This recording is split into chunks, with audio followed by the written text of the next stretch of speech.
The Life Stylist, Episode 208.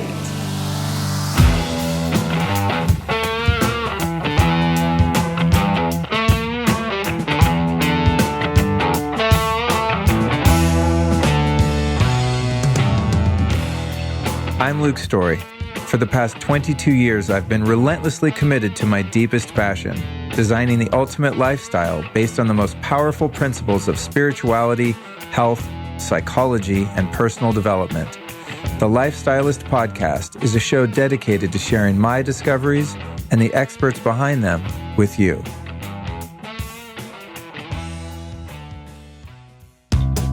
If you're into health and fitness and you listen to podcasts like this and the experts I have conversations with, I'm sure you've caught wind of the fact that artificial blue and green spectrum light after dark and even some of those spectrums during the day is really harmful to your health. Not only does blue light at night suppress melatonin, which helps you sleep and prevents you from getting diseases like cancer, by the way, but it also trashes the production of neurotransmitters like dopamine and serotonin and regulation of your hormones that make you feel good. So this is a massive problem, you guys, and there are scientific studies over studies coming out all the time that prove that it is a fact that being exposed to unnatural light after dark really messes you up. Period. I'm not a fear monger, but I'm a reality monger, and I like to have awareness, and I like to share cutting edge information with you. Now, thankfully, you don't have to go live in a cave somewhere or in the middle of the woods and only live by firelight at night like we've evolved to. You can go to blueblocks.com and get yourself some dope glasses that come in different shades that block the blue and or green spectrum of light that really tweaks you at night. Even for working on computers, they have prescription glasses, they have reading glasses, etc. So go to blueblocks.com. That is spelled BLUBLOX, blueblocks.com. Here's some more good news for you. If you enter the code LifeStylist at checkout, you will save 15% off your order. That's blueblocks.com. After a long day of interviewing, editing, podcasting, making YouTube videos, doing whatever it is I'm doing with my life, I love to relax later on in the day or in the evening. And that's one of the reasons that I love Organifi Gold. This stuff is truly gold. It's got cinnamon, ginger, lemon balm, medicinal mushrooms, coconut milk, and more than anything, a super big serving of turmeric. It's an amazing anti-inflammatory spice. It's one of my favorites. So I'll make myself a golden latte at night with some good healthy fats in there and just have a nice calming drink. My friends and family love to come over and have my magic gold elixir at night. But I also have been doing it during the day. Just when I need to chill out, I'll make an Organifi drink elixir and I'll put it on ice. And it's actually really delicious that way too. Organifi Gold is the shiznit, guys. Real good stuff. So if you want to check it out, see, I'm trying not to swear as much on the podcast. That's where these weird words come from. I should edit that out, but I won't because I'm high on Organifi Gold. No, seriously, I did have some of it earlier and put me in a really relaxed, but still kind of alert mood. It's amazing stuff and it tastes so bomb. You could even make like an ice cream with it. I'm going to start experimenting more with the gold. It's just a really good base powder that you can use for a lot of different things. Sometimes I'll throw some cacao in there, I'll kind of mix it up a bit. Organifi Gold can be found at the following website, you guys. It's Organifi, spelled with an I, .com/Luke. That's Organifi.com/Luke. If you want to save yourself some cashish to the tune of 15%, once you get over to their site, use the code LifeStylist to save 15% at Organifi.com/Luke. Okay, heads up, here's what's about to happen. Our guest, Troy Casey, the certified health nut, is about to enter your skull through those two eardrums, pass through your frontal lobe, and actually decalcify your pineal gland, which has been under the stony duress of fluoridation for your whole life, I'm guessing. So Troy's about to blow your mind. Get ready to call the authorities in with their hazmat suits to clean up your brain after this conversation. No, but seriously, Troy Casey is a leading longevity authority. He successfully restored physical, mental, and emotional balance to clients from all over the world who have tried and failed with other systems. His unique holistic approach uses nature-based simplicity that anyone can follow. And that's why I love this dude. He's deep, he's profound, but he's all about common sense and following the laws of the cosmos and the planet. Not only that, he has a vision for clean air, water, soil, and equitable systems for all mankind that will take place in his lifetime that drives a passionate work for personal and planetary wellness. So this is not a, drink green juice and all will be well episode. We go really deep in this conversation, and it was extremely motivating and inspiring to me personally. Troy's a couple years older than I, and this is a guy that I really look up to, man. He's got some shit figured out, seriously. If you think I know a few things about living well based on listening to the show, which I'm just going to, egoically say that you probably do. No, seriously, I'm deeply into this stuff, right? I'm super committed. Well, Troy might even take it to a level that I didn't even know existed. So this one's really going to benefit you, your life, and your future. But before we get into this tantalizing conversation with Troy Casey, I'd like to invite you to tune in this Friday for Kundalini Rising, Luke live at Rama Venice, which is a bootleg broadcast, special bonus episode for you and yours that will be dropping again this Friday. The next Tuesday, we're back to our regular programming with the Detox Download, Cleansing Myths and Mysteries Explained, number 210, with Dr. Christopher Shade from Quicksilver Scientific, who is one of the leading authorities on all things detox in the world. Make sure you subscribe to the podcast so you don't miss the upcoming episodes. Speaking of upcoming, I've got some events that I'd love to see you at. I'll be speaking and presenting at Rama Fest in Mallorca, Spain, July 19th through 22nd. Then the following Monday on July 22nd, I'll be presenting my own High Love Experience workshop, also in Mallorca, Spain, in conjunction with Rama Fest. I'll also be at the Health Optimization Summit in London. Headed off to the UK. It's been a while there. And that will be September 14th and 15th, the world's biggest biohacking conference in conjunction with Paleo Effects and Bulletproof Upgrade Labs. That's going to be a good one. To get in those events or any events that I'm participating in, it's super easy. Just go to lukestory.com/events where you can buy tickets, RSVP, etc. That's lukestory.com/events. And today is the last day for my Beauty Counter deal. If you go to beautycounter.com/lukestory, you're going to get a free hookup with some healthy, non-toxic mineral sunscreen mist and Counter Sun mineral sunscreen lotion from one of my favorite companies when it comes to natural cosmetics and personal care products. So if you spend $125, you're going to get those things for free, but today's the last day.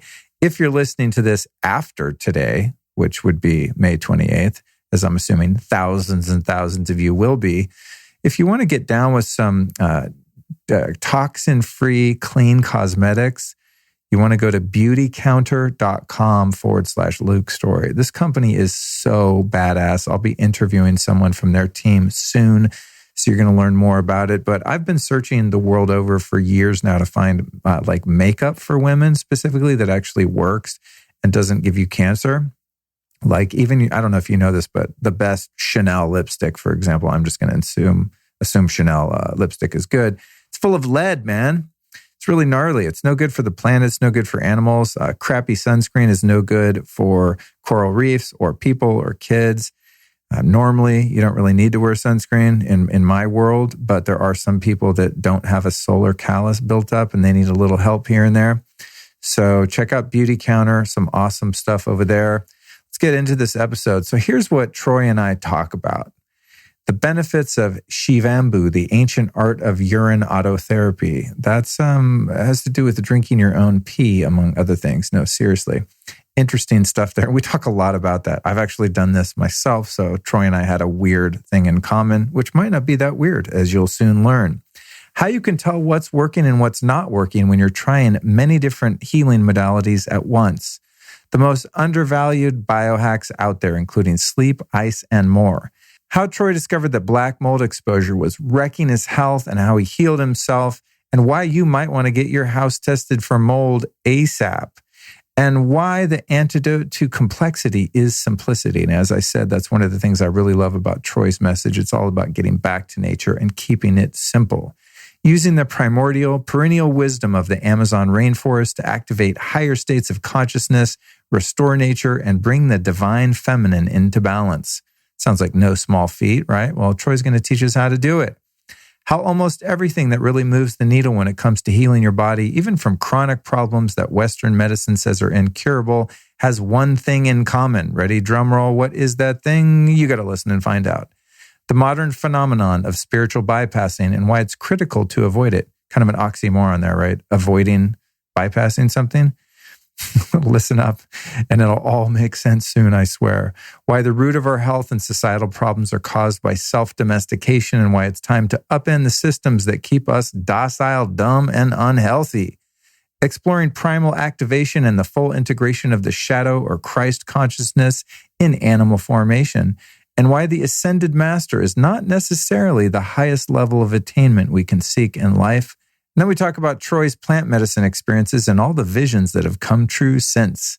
And finally, facing your shadow self and learning to understand how it serves you. So as you can see, this is going to be a groundbreaking, heart-expanding, consciousness-evolving episode with Troy Casey, the certified health nut.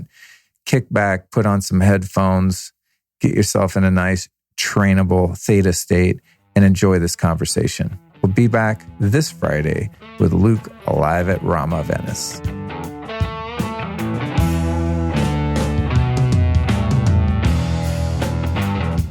Troy, what's happening, dude? Luke, Good to see you again. Yeah, likewise. So here we are. We're at the Upgrade Labs, the Bulletproof Upgrade Labs conference.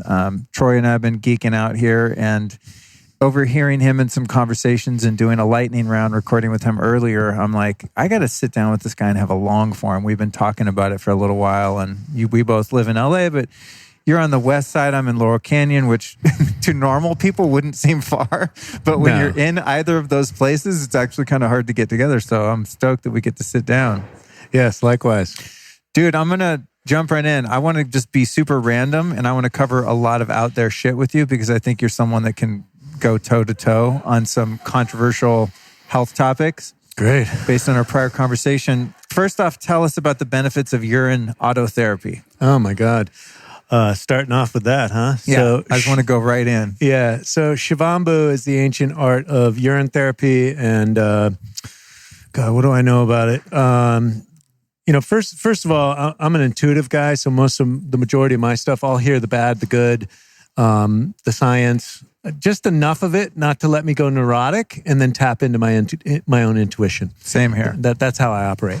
So I heard about urine therapy a long time ago as a biofeedback loop.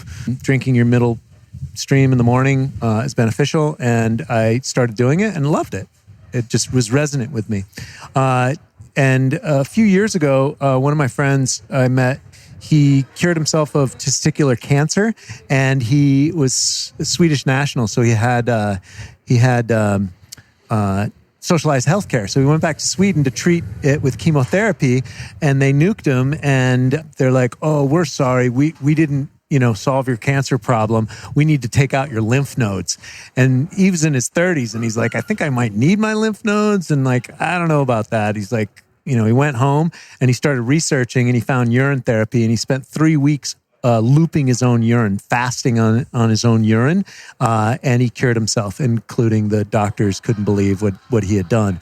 And so he challenged me to a urine fast, and then he also taught me on how to use aged urine topically and also internally, rectally through aged urine enemas.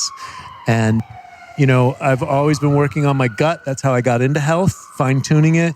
I had black mold exposure in the last 10 years, and I had to rebuild my gut. And I have to tell you that the aged urine enemas and the parasites that it brought out of me was extremely powerful and rectifying. For all puns intended. My kind of podcast guest. So good. Now, I did the midstream. I had a shot glass in my bathroom. I wonder how many people are like, I'm not listening to this guy's podcast anymore, but I had a shot glass in my bathroom. And I did it for about, it was back in the Truth Calkin Erewhon days, when we were all trying just the GH3 injections, just all kinds of out there shit. And the auto urine therapy was something, I think I found a book called your own best medicine or nature's best medicine or something about it. And I was like, Gandhi did it. This has got to be good. But I do the midstream little shot glass, boop, every day. And surprisingly, it's more of like a mental thing. I think when people hear that, they're like, ew, gross. But it's pee's sterile, right? I mean, that's what I think people don't realize. Amniotic fluid. It's not like eating poop or something. I mean, it doesn't even taste that bad, weirdly enough. It's sterile, It's not that big of a deal. But I did it for a little while. But with the stuff that guys like you and I are into, sometimes it's hard to tell what's working and what's not, just because, someone's like, hey, does that supplement work? I go, you know what? I think so, but I'm not sure because I'm doing 20 things a day that are powerfully healing. So, I don't know if it did anything, but hearing you talk about this was interesting because you had more quantifiable results. Yeah, especially with the black mold and get my gut. My gut has never been better. I swear to God. I mean, whatever I did, it took years to get it back online, but God, it's never been better. I mean, that's how I got into health, was my own bloating, indigestion. I grew up on American food as well, but the urine therapy, I've been doing it for about 15 years or more, and it's very subtle. It's beyond neurological. It's energetic, and it feels right, and it allows my body to recalibrate. Because contrary to popular belief, I think we see on the Instagram like everybody's got these perfect lives or whatever, and I'm the health nut. Like I live this austere life, and it's like I'm in the same boat as everyone else. I've got my own little secret vices and stuff that I like to do, and a great way to recalibrate what's going on inside my body is to drink my urine. And I know which antioxidants, viscerally, intuitively, to up in my diet or fast or, do an extensive fast so it's a recalibration tool, and it's very subtle. And for me, it happens every day. It's automatic. I have the pee cup in my bathroom, and I just rock and roll. So you're still doing it? Oh yeah. Oh shit. And how did you get over, the mindset part of it? Well, I crossed that barrier like 15 years ago, and I was just like, and I was like you, it didn't taste that bad. Yeah. And then I realized all the benefits, and I probably haven't done it every day for the last 15 years, but I've been practicing it on and off for the last 15 years. And how's that gone over with partners that you've dated or in relationship? Has that been a tough one to explain? Anybody who gets involved with me kind of figures that they've got, they're already looking at outside of the box thinking and living anyhow. Right. So they probably, it's not something I open up our relationship building with. But first date. So listen, there's something you need to know. If you see a shot glass in my bathroom and it smells like pee, this is why. But the aged urine stuff, now that starts to creep into family members and my ex-wife. She wasn't into it because it smells like ammonia. Okay. So you're fermenting the urine. But yeah, you want topical anti-aging. I heard Raquel Welch used to do it as well. But yeah, aged urine. Take cotton balls, and I like to go out into the beach and get the sun, and it feels so euphoric, mood lifting. I did it all through going through my divorce and stuff, and it was amazing medicine. And one day I did go to the gym after it had dried on my body, and I felt like I was on steroids for sure. Wow, interesting. So it's got stem cells. Word around the campfire, it's got stem cells, HGH, antibodies, and amino acids. Wow. So that's another hack for stem cells and HGH that doesn't involve needles or exogenous. The biggest hacks out there are ice, breath, ice, sun, grounding, urine therapy, nutrition, sleep is so underestimated. Right. Tell us a little bit about sleep. Like, what is it that we're not getting, in terms of the quantity, quality? What are some of the practices that you've implemented to improve that? Well, I think first and foremost, Luke, we should probably focus that there's two forces in the physical realm that we're in. So you got yin and yang, anabolic, catabolic, inhalation, exhalation, masculine, feminine. And there's two phases, and each one needs balance and harmony. And if you want balance and harmony in your macro life, then it's good to get balance and harmony in your micro life, whether that's cellularly or, even with your sleep rhythms or your daily rhythms. So you're going to want to feed the body at a certain time. You're going to want to evacuate the bowels at a certain time, and you're going to want to rest at a regular biorhythm. And there's been a ton of research on this. It's optimized from 10 p.m. to 6 a.m.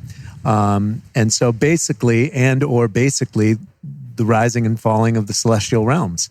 And our hormones are harmonized to that. So when you recognize that, and then you also see our culture, because a lot of my work is about decolonizing the mind and deprogramming the mind. Our culture is hustle, grind, just hustle more, 10x, Gary V, heart attack waiting to happen. And this is normal because it's cool to have a heart attack at 40, 50, as long as you got a G-Wagon and a mini mansion, right? Yeah.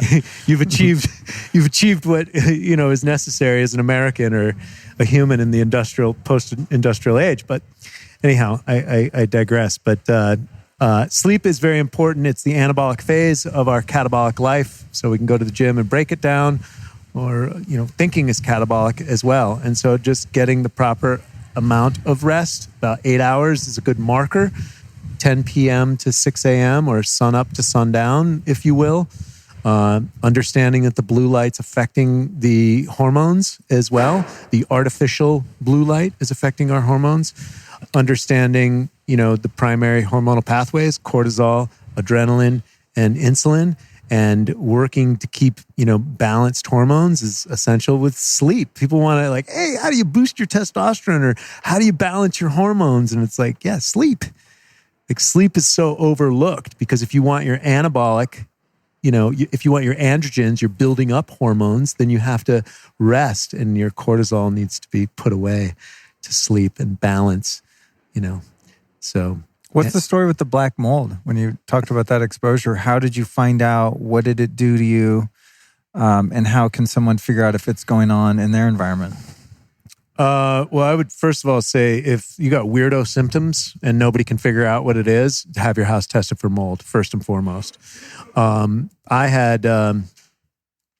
We moved into the house. It was summertime, sunny Santa Monica, hot, beautiful penthouse overlooking the ocean.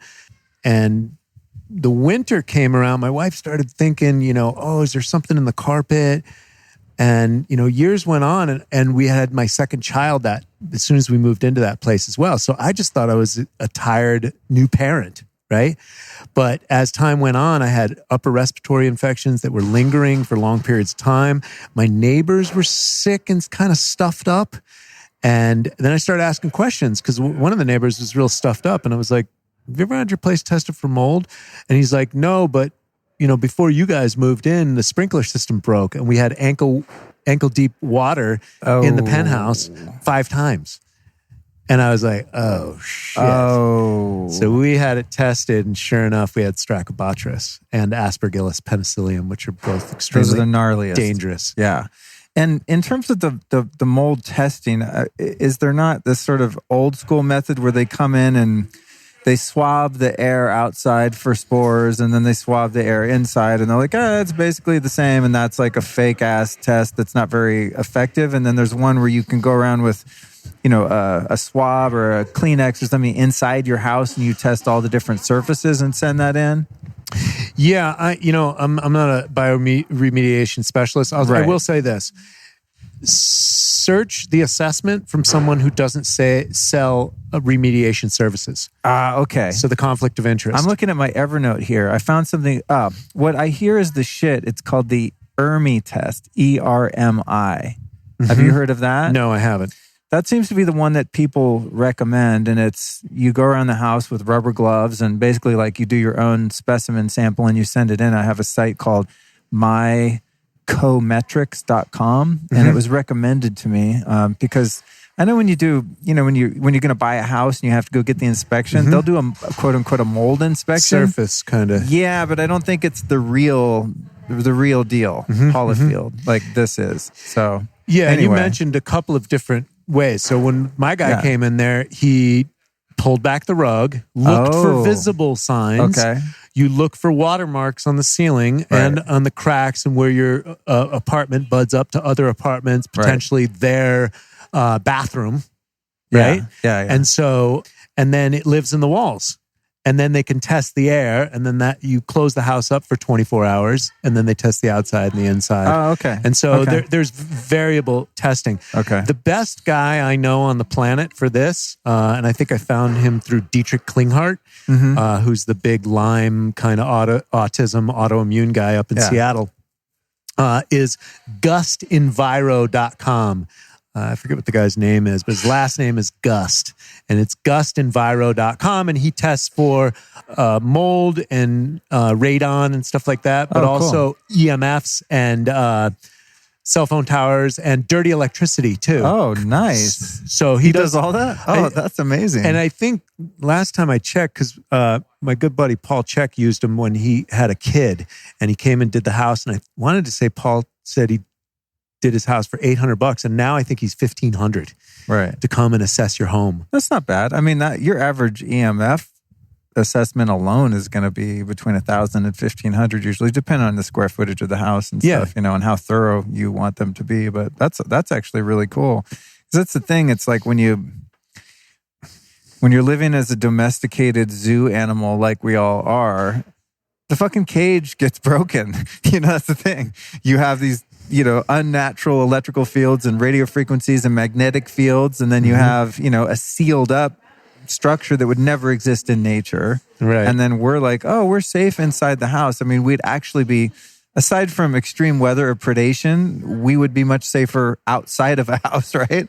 Well, and if we weren't so domesticated and we can go live in the wild, essentially. Yeah. Well, I'm sure we'd be much safer. Yeah, but the indoor air quality you were talking about in our other pre-interview earlier. Yeah, absolutely. Indoor air quality can aside from the mold, but just the off-gassing from furniture and all this shit. Extremely toxic, and fragrances from detergents. But you must have read Hulda Clark's book, The Cure for All Diseases. I mean, it was banned many years ago, but I mean, it's been out there for. I'm familiar with Hulda Clark as one of the early pioneers, but I did not read the book. So basically, she said, if you've got a compromised cancer, liver disorder, pancreatic cancer, whatever, then you're best off moving to a temperate climate where you can live outdoors most of the day. Oh, no shit. Yeah, to get away from the formaldehyde of the IKEA furniture and the 600 industrial compounds. And in your house, are you conscious about the types of cleaning products, personal care products, where your furniture comes from, if it has glue in it, couch cushions having fire retardants, all this kind of stuff? I mean, how hardcore are you when it comes to your own living space? As good as I can without going neurotic. Right. So I think we got some furniture when we got married. We had gifts from Nordstrom, and we got what was optimal. We got a big wood table, which is all natural, but I think the leather chairs could have been made out of, industrial dust, And so, and then we ordered Crate and Barrel or something. They offered organic cotton couch, and so we got that. And I do like organic. I like organic cotton, and I like natural fiber bedding, of course. Right. And then all my cleaning items, yes, I don't pay to poison myself for sure. I got real clear on that a long time ago. Pay to poison, I like that. And I don't pay for other big corporations that aren't doing upgraded work around their industrialization. Like, I'm not going to support Tide and Lever and all these major corporations that aren't. I'm going to spend the money at like seventh generation or honest company that's moving towards innovation and upgrading with natural soaps and Dr. Bronner's. They're the best. Old school, dude. There's some funny meme I saw on Instagram where it's like, shows a little stick figure sitting on the toilet reading the labeling on the Dr. Bronner soap. I forget what it said, but it was just like, if you're a health nut like you and I are, presumably, how many hours have we spent like reading all of the biblical quotes and stuff on the Dr. Bronner's? Yeah, one or none, baby. That's my philosophy. I mean, that is the best stuff, though. You know what I mean? Like, I use that shit for everything, shampoo, and it's just like the soap of the house. Well, we studied with this old lady. She called herself the Golden Oracle, and she grew up on the prairie in Wyoming. Guess what? There was no hospitals. There was no stores. Right? So she gave us a book on all home remedies: apple cider vinegar, baking soda, hydrogen peroxide, and borax. those are the main ingredients for cleansing internally or externally, or wounds, or, add a little charcoal and some medicinal clay, and that's basically your medicine cabinet. Right. Back in the Old West. Or what, after you were exposed to the mold, what did you do to recover? What were some of the symptoms or the damage? You mentioned your gut. Like, how else did that affect you, and how have you gotten over that and kind of rebooted from that damage? Yeah. So I did everything, first of all. Second of all, I had neurological issues show up in my lower extremities, and I'm a barefoot walker, and I lived near Palisades Park. And so I brought my kids up there. The bluffs over in Santa Monica? Yeah. The bluffs. There's a skinny park that goes from the pier all the way up to San Vicente, and we lived on San Vicente. And so the first thing I noticed was I was having problems neurologically, and I have a lot of friends in sports fitness, and they were like, it was almost incredulous to them. Like, what do you mean, Troy? And it's like, my fucking legs don't work. I got spaghetti legs. What is that? And they're like, well, what do you mean? Like, it's unheard of, right? Mm-hmm. You talk to doctors, doctors don't know how to test for fungus in the body. They don't know what to look for. I had 5 days of chronic fatigue. I had to be in bed. And that was like the norm for about 4 or 5 years. Wow. Oh, yeah. Wow. Oh, yeah. So all my endogenous biohacking, quote unquote, technologies come from remediating myself. Right. So I did, I've been fasting for 30 years. I've been juicing for 30 years. I had a background in herbal medicine and Amazonian plant medicine. So I did all the basics continuously. I'd have to say that Qigong was probably one of the best things that held everything together. Wow. Interesting. Qigong, and then everything that revolves around oxygen. So breath work, hydrogen peroxide therapy was useful for me as well. What does that entail? Food grade hydrogen peroxide. So I'm not advising it for anyone, but I definitely recommend researching it. My friend worked at a clinic with a naturopath all in the 90s for AIDS patients in Beverly Hills. And good colleague of mine, I told him what I was going through. I was like, I had this mold exposure, but it feels like Lyme's. All the symptomology is like Lyme's, autoimmune, chronic fatigue, MS, right? With the neurological stuff. And I just knew other friends had been injured with like MS and these types of things. And then it was all about the doctors and their disease and their drugs, and they're never getting better and blah. And I just realized, and I told myself long ago when I was younger, if I get cancer, I'm going to cure myself.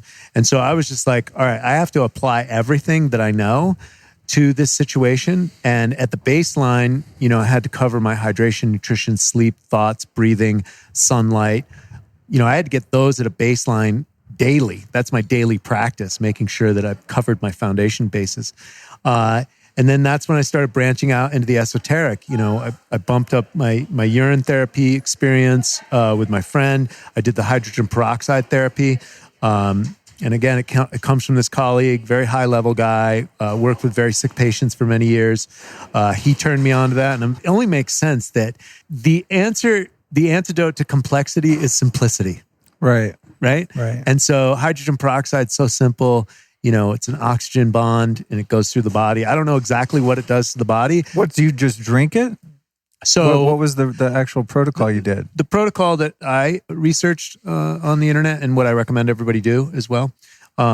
It just said, I think start off with like 1 to 3 drops and ramp that up to 10 drops twice a day, I think was the protocol that I was given that resonated with me. And I started doing that, and I got up to about 10 drops, and I only did it once a day because I found it was too drying, twice a day. And so I made my own adjustments. And then when I figured I'd had enough, I was done. And it was between that and breath work and the urine therapy and the aged urine enemas, those were kind of the creme de la creme that happened towards the end of my healing. The fasting, nutrition, herbal medicine, sleep, qigong, all that stuff is foundational. But the secret sauce was kind of the urine therapy, hydrogen peroxide, breath work, that type of thing. Yeah, I interviewed a guy out of Brazil. He's not Brazilian, but lives there, Dr. Mark Circus, and he's I think he lives there because probably the AMA or the FDA effed with him. I'm speculating that. I don't know that to be a fact, but he's able to help people with cancer, alternative remedies for cancer. And he works a lot with the hydrogen peroxide. That's one of his big modalities. And when I interviewed him, we didn't go too deeply into it, but strangely enough, it's not one of the things that I've had personal experience with, I go off on these tangents, did the auto urine therapy for a while and it's like, oh, that's cool. Did that. Move on to the next thing. But I'm always looking for the big needle moving practices for people that have the MS, that have the autoimmune, that have the mold, Lyme, things like that. Because you want to know what that is? What? Consistency of the basics. Right. That is the secret sauce for everything. I'm sure you do any kind of coaching or consulting for people or professionally or even just personally for friends? I mean, you got to be the guy that people come to, hey, I got this thing. What do you think? Right? Yes. Have you found, because I find this to be the case, that the shit that really works, like you've said, breath work, sun exposure, sun gazing, grounding, getting out in the ocean, breath work, all this stuff, that's the, working on blue light exposure, EMFs, Wi-Fi, all that shit. It's the lifestyle stuff that's largely free, no fancy machines, no supplements. That's correct. That's the shit I find people will not do. That's correct. They're like, yeah. What's the pill? Right. They won't do the thing. Someone hit me up the other day with depression. I'm like, oh, easy, no problem. We got to do the ice baths, breath work, and you got to get out in the sun naked as much as humanly possible every day. Depression, I'm no doctor, but I'm going to say give it 4 weeks of that consistently, you're done. Your problems are solved. Yeah. Make sure you're not poisoning yourself with garbage food. Yeah, watching the inputs too that are deleterious to well-being. But I find people are just so resistant to forgiveness, gratitude. Right. So what's been your experience with people being blocked in that way where they won't apply the simple things that are right in front of us? Yeah, I think applicable terminology is called spiritual bypassing, if you will. It's like, let me phone it in. Let me join the gym. Okay, my goal is X, lose X amount of pounds. Let me join the gym. All right, I've done my work. That's it. Or, I have a lot of clients. I work with a juice cleanse, and then they want to treat that as like their health thing, and they check the box off, and then I'm done. I did that, right? But as you well know, it's all about lifestyle and what you do consistently to your cells, which is basically the cutting edge of genetics, which is epigenetics right now. And so it's consistent application of the basics, in my humble opinion. And movement is medicine, and nutrition is medicine, and sunlight and grounding and nature, and as many facets in your little domesticated world you can get into. That's where the true healing is. Do you agree that at the root of all of our pathology, whether it be mental or physical health, that the fact that we become domesticated is really the root of it? Would that be your perspective? I mean, that's some deep philosophy, so give me a second. Well, I would say that that's at the root, but I would say at the root of it is just God playing the big cosmic joke on God and oppressing ourselves so that we are forced to wake up from the oppression. But yeah, we domesticated ourselves. No conspiracy. How about business? It's just good for business, right? Yeah. Housing, selling materials, etc. Housing business, housing market, real estate market, all these things. Industry and business really has kind of cornered us into our little domesticated hole. I postulate. So, and without trying to go too utopian, because I don't like to be Pollyannish in my thoughts or not be completely naive, but I do think that we can strike some balance on this planet with both indoor and outdoor living and utilize natural substances to clean buildings and build buildings. And I think we can do everything sustainable using the laws of biomimicry, which basically states life creates conditions conducive for life. And currently humanity's not doing that. Yeah. I bring that up just because as complex as all of this stuff of just good living gets, it seems to come down to, the solutions all involve what we just talked about, that what I call the free biohacks is just getting in alignment with the principles of nature, the laws of the cosmos, the laws of the elements, right? And getting our biology and even psychology in alignment with those and connected to those again. So to me, if that's what's fixing us, then I go to, well, what's wrong with us? And it's that we're disconnected from that, And so it's maybe an oversimplification, but it's one that makes sense to me when you look at animals in the wild without pollution and industrialization and human intervention. They're strong. And I mean, you look at a fucking elk, man, and it's like, it's a beast. You look at a moose, you look at a bear, you look at a little beaver, you look at an eagle. It's like animals that are primal. Yeah. And they're doing their thing, they're yes, the domestication's definitely turned us off. I have to give credit to my friend Daniel Vitalis. Not that he was the one that came up with this concept, but he's the one that framed it in a Flintstonian sort of paradigm for me, where I can see you take a wild human and put it inside a cage and feed it cage food, just like you would a zoo animal. Zoo animals get sick when you take a lion off the Sahara and put it in the LA Zoo. It's going to die. It's going to get all of this, these pathological diseases and stuff. And then if you were to put it back in the wild and it could successfully reintegrate, it would again thrive in theory. And so I get all of that. But like you said, we have to be not naive and we have to be practical and not utopian, because I like my cell phone. I like my Wi-Fi. I like having incandescent light bulbs that I can turn on at 2 a.m. and make the place bright if I so choose. I like technology a lot. I love my car. I love airplanes and getting around. So it's, I'm always trying to find this balance of that. What was that mimicry word? Biomimicry, where I use PMF or red light or sauna or cryotherapy, some of these quote, unquote, unnatural modalities, but they're all based on the principles of nature. Right? And even magnifying those. So you take like the Juve red light therapy, that's not natural, but it's mimicking something that exists in nature, which is a certain spectrum of sunlight that exists in the morning and at night, that is just now magnified and concentrated so you can spend 10 minutes naked in front of this dumb panel and not have to, find the sun wherever you are, especially if you're in, Ontario in January or whatever, Right. So I don't know. I'm always just trying to find this balance of, where technology and nature can kind of merge and how we can find this sweet spot of balance within ourselves in terms of the lifestyle that we practice. And also just, as you alluded to earlier, not being too crazy and neurotic about it, but having some awareness about kind of, what's logical in terms of how to spend our time, the things to watch out for and avoid without being completely paranoid.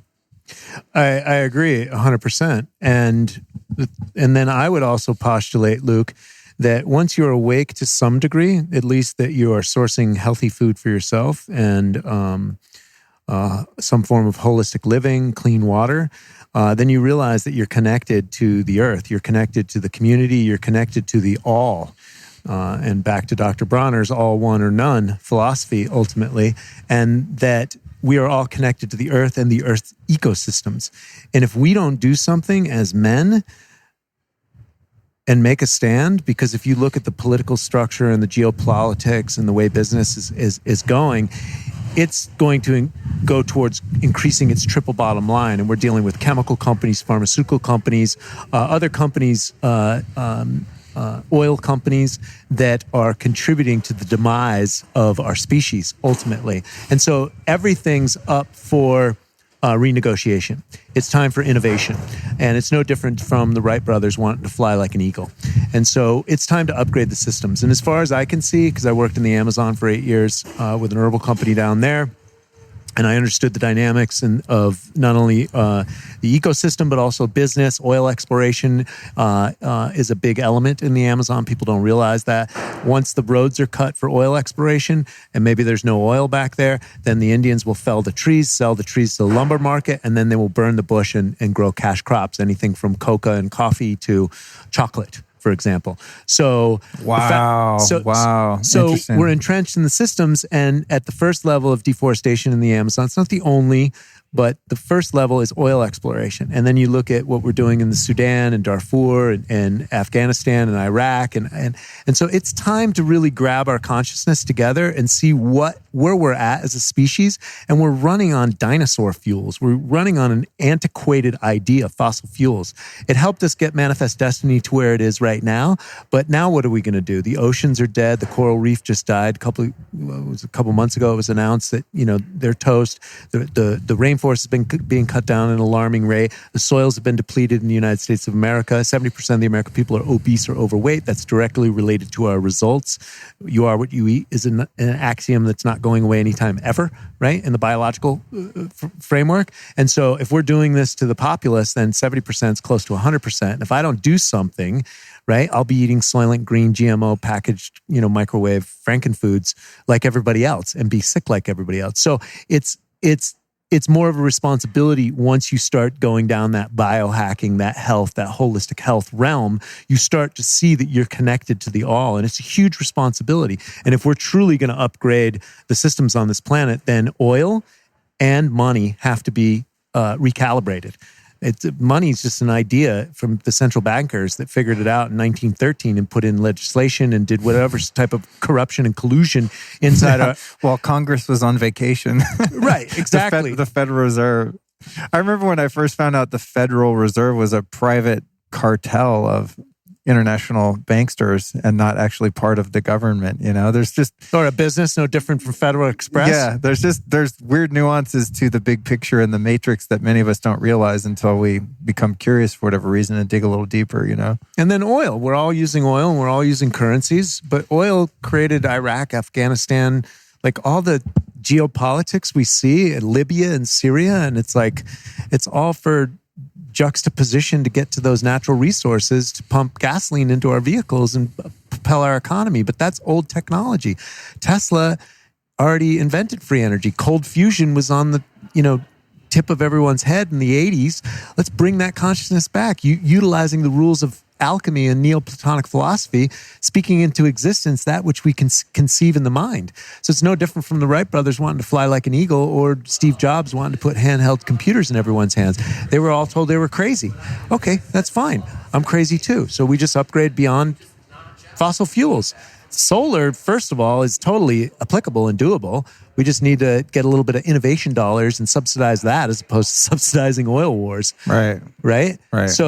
So that's my ideas for the evolution of our species, because it's not about my health, and if I eat organic food and what my followers on Instagram, you guys should eat organic food too and do my juice cleanse and stuff. Well, if I don't get my shit together as a species and start raising up my brothers and sisters on this level of consciousness, then statistically, we're actually fucked.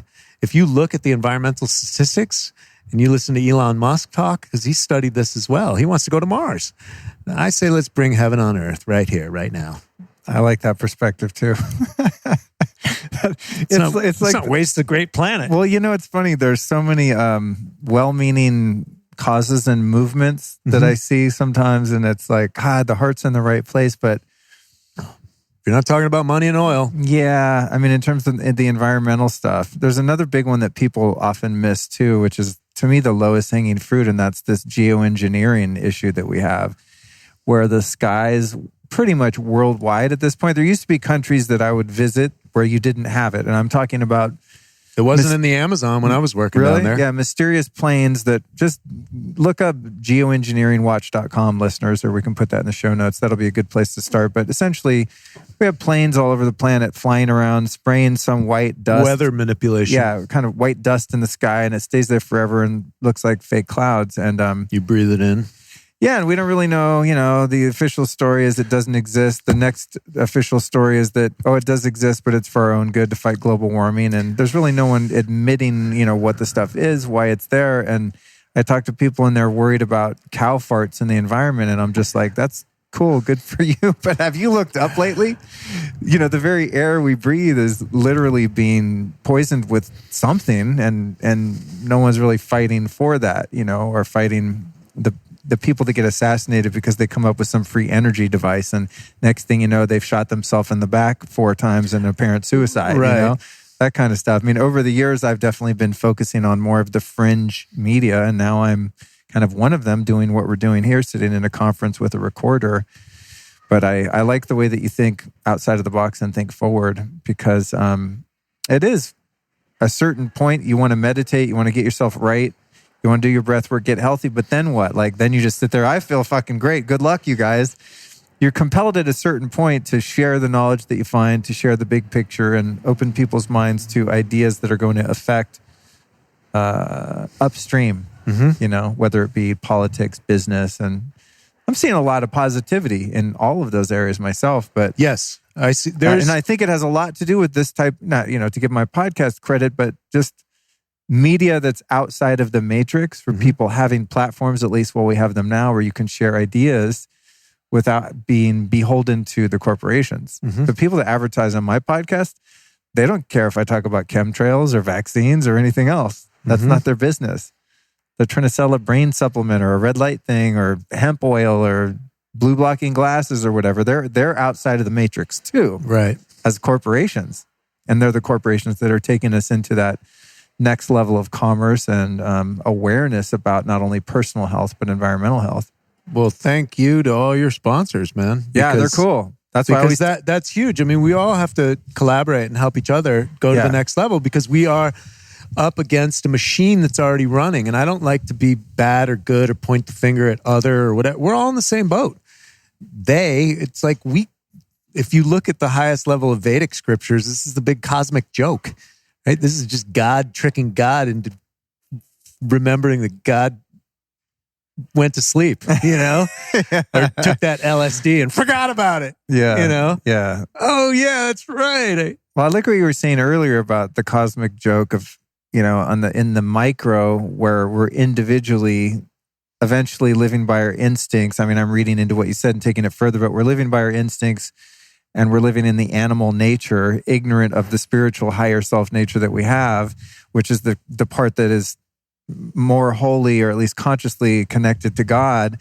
And then we live by the animal, and then in this funny sort of circular potential, we end up coming back to God because living in the animal for the animal is so fucking painful, you know? So it's like eventually we go through this karmic cycle and come back to the ascension toward our higher self and toward God because the animal existence just sucks so bad. And in the macro, what I see, there's some doom and gloom, but it's that mankind is slowly, ever so slowly thrusting forward. And as a species on the planet, this rapacious, sort of destructive, egoic, animal-based consciousness that many of us have, groups of people and cultures and states and cities and countries and eventually continents are kind of having that same emergence back into finding the solution that is actually sustainable, which is being connected to nature, connected to God, connected to love, to one another. Connected to your animal inside of you. Right? And then rather than defying ego, defying animal, embracing it. Fully and saying, integration. Cool. Yeah, right? Full integration. That's what I like to call it. Full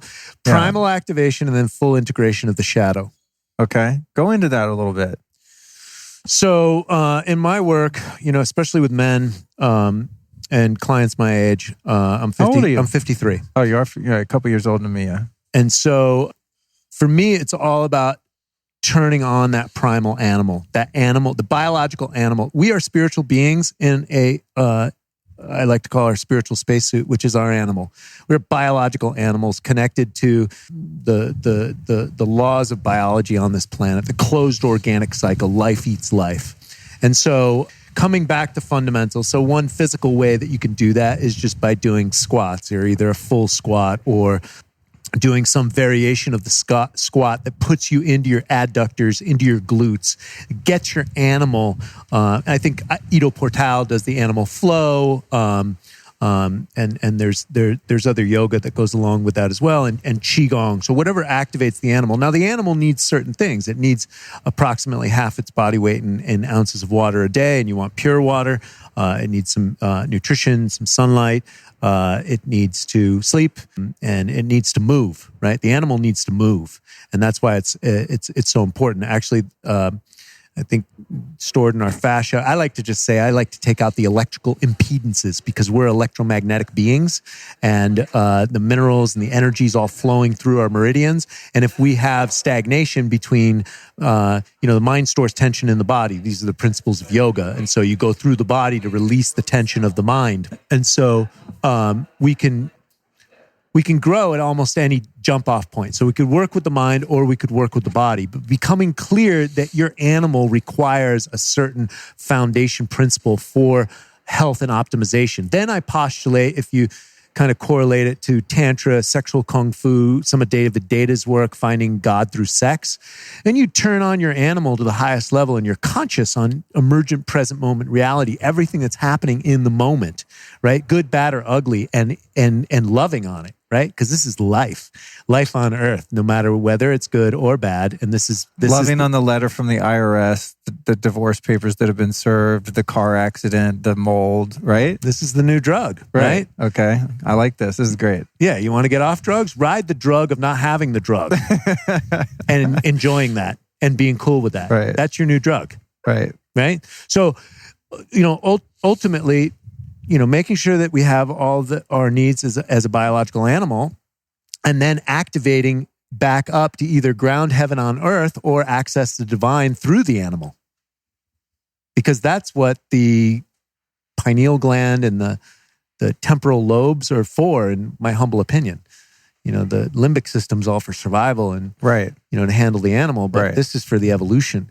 And so, in connecting to the divine. And Einstein said that we are both transmitter and receiver. Right. And this then on one end of the spectrum, you have the, I used the word rapacious earlier, and I think that's a good description of something that's just constantly taking and taking. Mm-hmm. So you have a very low consciousness, say like a man who's violent, greedy, selfish, abusive, who's just completely in survival mode, right? Mm-hmm. Like the lowest end of the spectrum, the lowest, maybe a child molester or a serial killer, mm-hmm. your Hitlers of the world, et cetera. And then you have your Rishi living in the Himalayas in a cave who's mm-hmm. just completely ascended and enlightened. Mm-hmm. And one would think, well, if I want to be a good person and be happy and be spiritual, then the ultimate goal is that highest place of the yogi, the guru, the Rishi, right? It's in between. Right. Okay. So that was where I was caught up in that for a long time. Like, I want superpowers like my gurus in India have, and I've seen miracles happen. I go, shit, I want to be able to do that. The ego wants to be able to do that and get followers and get laid. But I digress. I'm halfway joking. But on the opposite ends of the spectrum, you get where I'm going love with, that you're right? halfway joking. So it's like, well, there was a time. There was a time for everything. I like to get laid too. I just understand that. But the guru, the saint, right? The mystic, that's not better necessarily than the lower consciousness animal level person. It's just that they've, ascended that mm-hmm. level of consciousness that's lower, but it's not that higher is better, because right. in a certain way, if that ascended master is not really serving down back here on earth with us regular people, then really what was the point of that? Was it not a selfish venture to reach those higher levels of enlightenment and kind of leave the rest of us down here with the animals? You know what I mean? Yes. So I like what you're saying, that the integration means the loving and accepting of the animal nature, whether it be sex or wanting food or wanting property or material security. That there's nothing inherently wrong with that. Correct. But if it's done unconsciously, where you're just animal, no higher self. Correct. The saint is not in the room. It's just this fucking thing that wants to just take everything. Then there's an imbalance there. And to me, this is useful because I can get the idea that ego's bad, and that if I make a mistake, ego gets you out of bed in the morning, right? That I make a mistake if I've sinned or something. That's the whole model of the many organized religions is the association of shame with sex, for example, right? And it's that's the and let's talk about that, because that's the most powerful element that the human being has. And if the religions are saying that, they're turning that off. And so, and look what happens. Look at the Catholic Church. Law, I mean, dude. Correct.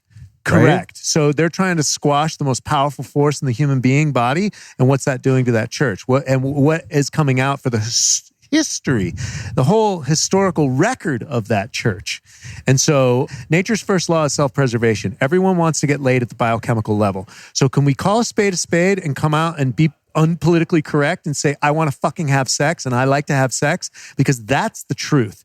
Trying to push it under the rug and hide it while you're using pornography in television advertising and television programming, I mean, that's just, we're bullshitting ourselves, right? And then acting as if sex is bad, it's the number one thing that we're here to do, which is spread seed. That's nature's first law. And so coming correct with both the animal and the spiritual element and meeting in the center and being both that Christ consciousness while you're in animal formation. To me, that's what the whole purpose of the program is. Or even if you don't master it, die trying, baby. It's a good goal. It's a good goal. We'll be right back at you after this brief but important announcement. CBD, CBD, CBD, CBD, CBD. You're hearing this everywhere, right? If you're into health, CBD products are all over the place. I was in the pet store yesterday, and there's all these CBD products for your dog, for your cat, maybe for your bird, maybe for your ferret. I don't know. This stuff is everywhere. Maybe it's not in baby food yet, but it probably will be soon. Here's the thing. I'm very convinced that the cannabis plant and the hemp plant have medicinal value. I've used them in, various ways over the years since I was a kid. Some of them weren't legal at the time. But what I'm talking about now is the use of CBD as a health supplement, as something to really improve your well-being. The difficult thing is finding the good players in the industry. And my friends over at Owned a Wellness have absolutely crushed it and created a product that I don't want to say I'm addicted to it because it's totally non-addictive in every sense of the word, but I'm really enjoying it, put it that way. And, if you suffer from stress or anxiety, you live in a city like I do, full of 5G cell towers and all sorts of insanity going on, and you need some help sleeping, chilling out, and just generally feeling uninflamed and well, I highly recommend that you go check out our friends over at ownedawellness.com. That's ONDA Wellness, ownedawellness.com.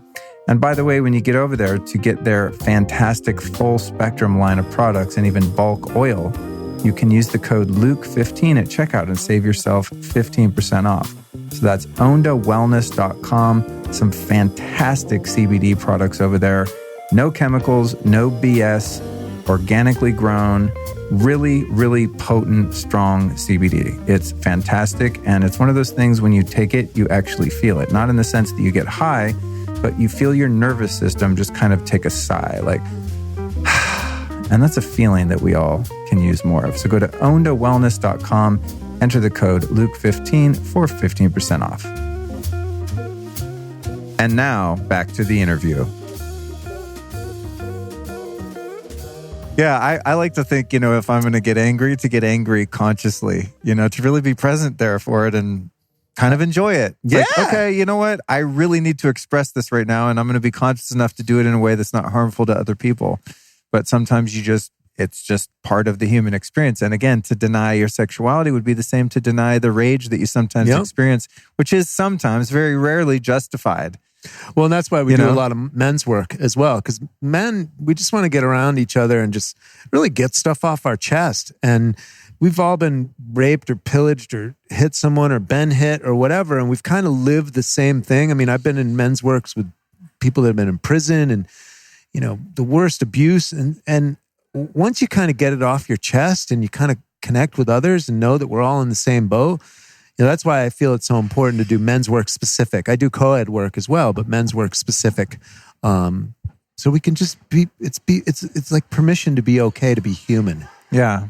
Well, I think that's part of the pathology of us temporarily embodied males is that we're taught to deny our emotions and our feelings, and we don't learn growing up safe and effective ways to deal with that. I mean, I know when I was a kid, I think my mom was fine with me crying, but my dad, we're very close now. I don't want to say anything disparaging against my dad. He did the best he could, and we're best of friends now, and it's all good. But when I was a kid, if I was crying because he was doing something, we would be outdoors fishing, it'd be cold, and I'd be crying, and he would scream at me, be like, "Stop crying. Don't be a wuss," or he would use other words, and it really hurt me. It really did. But it's just because he never, he didn't learn from his parents that, oh, you're sad? Okay, let's talk about that. What's going on? Why are you sad? Who hurt you? Oh, you were bullied? Oh, shit. We need to sit down and talk about this. What does this mean? How can you express that? And so for him, it's just, he had to bottle all this up. And that was kind of that generation, Well, but as a man, though, let me say this. Deep, too. So, yeah. Okay. Back to the Spartans. So many generations. So let me ask you this, though. It's funny, I interview a lot of people, and I think, we talk about women's issues, I think, more than men's, which is interesting being a male podcast host. But, or maybe they are all men's issues because they're coming from my perspective initially. But I think a lot about what it is to be a man and to be conscious and to do good in the world and to serve and to be in touch with one's feelings and have the ability to use empathy and compassion and kindness and love. But I've also been on the other end of the spectrum where I was way too feminine and I was a people pleaser and a doormat. And was probably repulsive to some of my female codependent partners. Codependent, all of that shit. Because I'd swayed too far the other way and I didn't know how to like harness or balance my masculine energy. So me right here, I got caught up in that as well. Trying to be PC, and I get it. But go ahead, finish. Well, so as a man, and for those of you listening that are female, this would be a good thing for you to listen to if you care to get a conscious, fully integrated, balanced man in your life, or if you have one and you want to learn how to cultivate that and bring that out.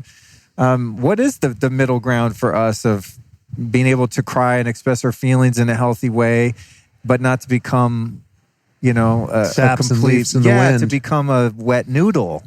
Also, how do we find the strength and the love at the same time and find that balance? Well, and that's the key word. And all the ancient sages have said, walk the middle path or walk the razor's edge, or, and all knowledge is knowledge of self, right? And there's nothing new under the sun. So balance is critical. And one of my friends does men's work as well with the Alpha Tribe, Michael Holt, really good, high-level, holistic guy. And he comes from a background in martial arts. So he's got this thing, Savage and Saint. I think that might even be his Instagram. Oh, that's cool. Savage and Saint. Great. We have the sum total, and this goes back to what I said earlier. There's two forces that govern the third dimension here. That's yin and yang, masculine and feminine. And these things are all at play inside of us at all times. And so recognizing that there are two forces, and that traditionally you were the saint and the shaman for the family and the tribe, and also you would go out and kill and protect, either to feed the tribe and or protect against predators, whether that was animal predators or other tribes. And so we had both qualities in us at all times. But now, because we've been domesticated and our hunting is done with business, right? Or video games. Right, or some other dating apps. Right. We no longer have to secure our food and secure the perimeter. So that domestication has been lowered. And so we've kind of lost that element in a healthy expression. And then when people see anger in a domesticated society, then that's unacceptable. And so, but it lives inside of our biology, inside of our genealogy. It's there. It's there for a purpose, right? Anger, draws lines in the sand, right? It can draw boundaries, which, if you know anything about child rearing and parenting, boundaries are love incarnate. And so, it can serve its purpose. The anger, the aggression, the male qualities, the yang male quality, the extreme yang qualities are beneficial for some things, right? And that same male quality can also be, or you look at it as an archetype, you could be the king, the lover, the warrior, or the magician, right? And you're always playing in between those. The idea is to stay in the center and have all of them at your command, not one or the other. And that comes down to balance and understanding.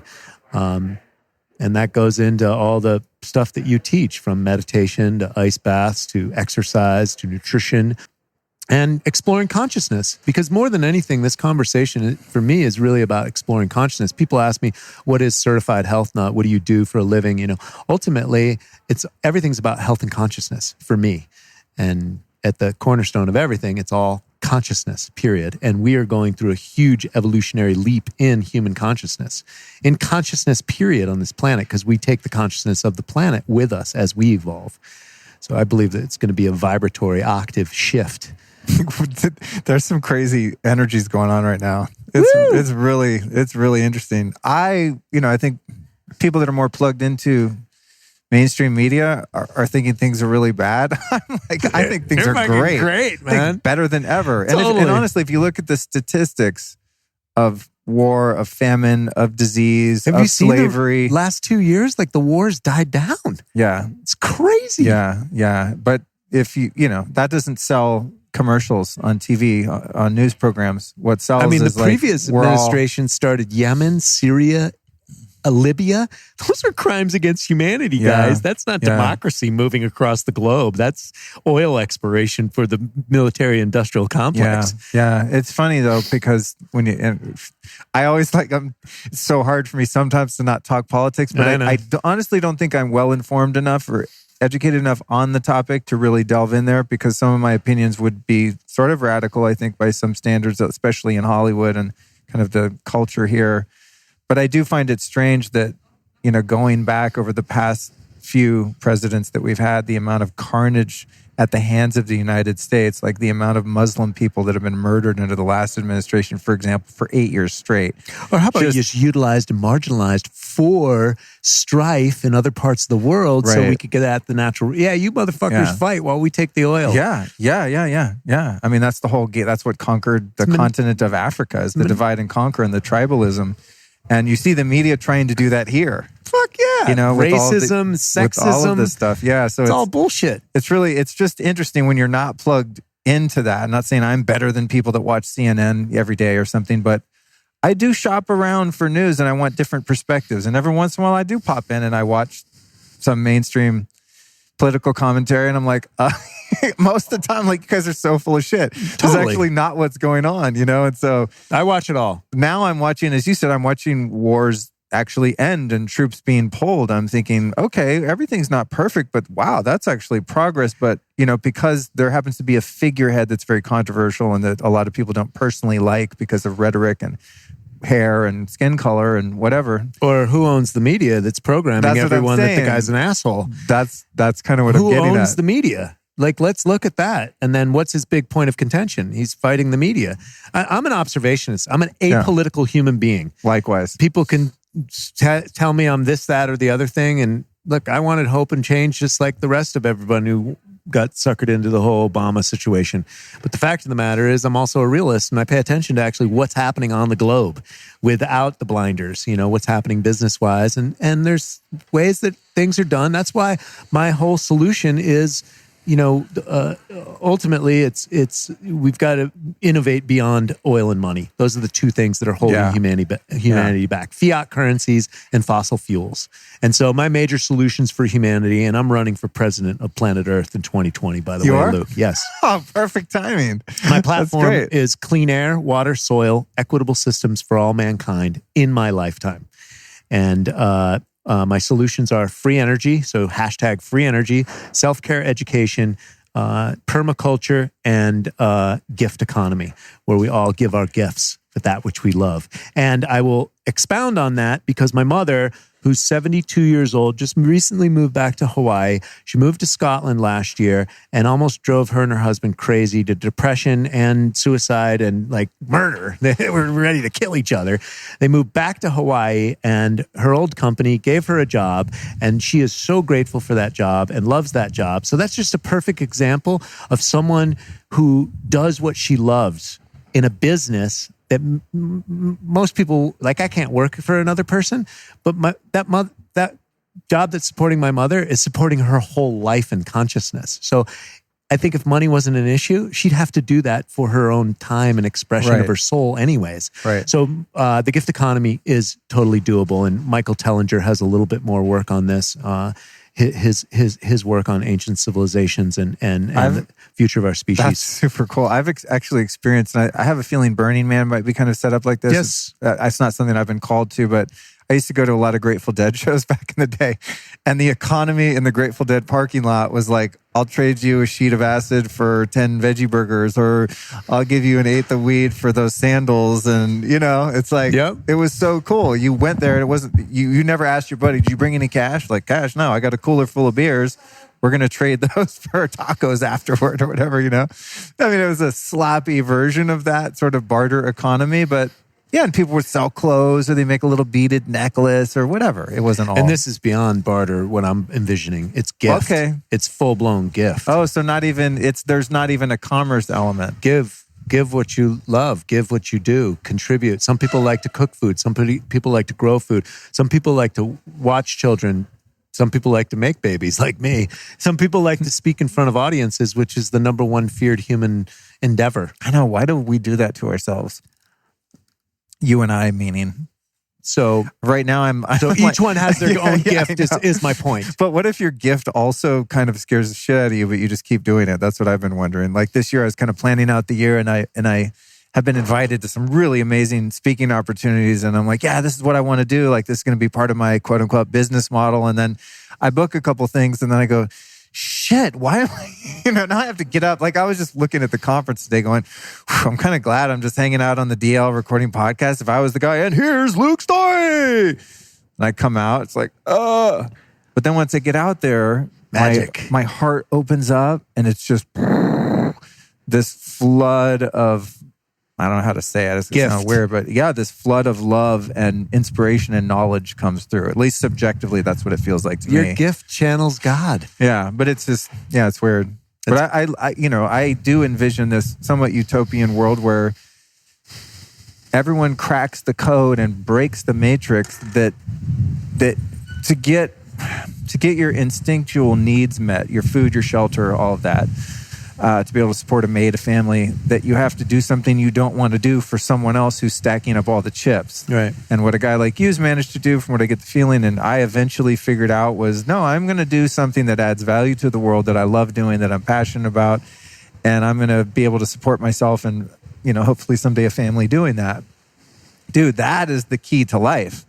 It's like being of service, but it's not being of service as a sacrifice. It's being of service is my job. Legacy work. Yeah, it's amazing. It's amazing. I think, well, maybe, not everyone's meant to do that. Some people are, like the guy that's meant to sweep the pool here is being of service, and that's his gig. And maybe he doesn't want to be an author or have a TV show or something. Like my mother. Yeah. Like my mother. But I meet people all the time that have jobs that I think I would fucking commit suicide if I was doing their job. Like the person that's, working the ticket thing at the parking lot here at the hotel, and I pull up and they're like, hi, how are you doing? This happened to me yesterday, actually in downtown LA. This woman, I took my girlfriend down there for a work project, and I notice things, I really do my best to really pay attention to nuance, and I go to hand the lady my thing, and I give her a big smile because I'm kind of thinking, wow, this has got to suck. She opens up the little window, hi, how are you? Just glimmering. I'm like, I want what she's having, She figured this shit out. Yeah.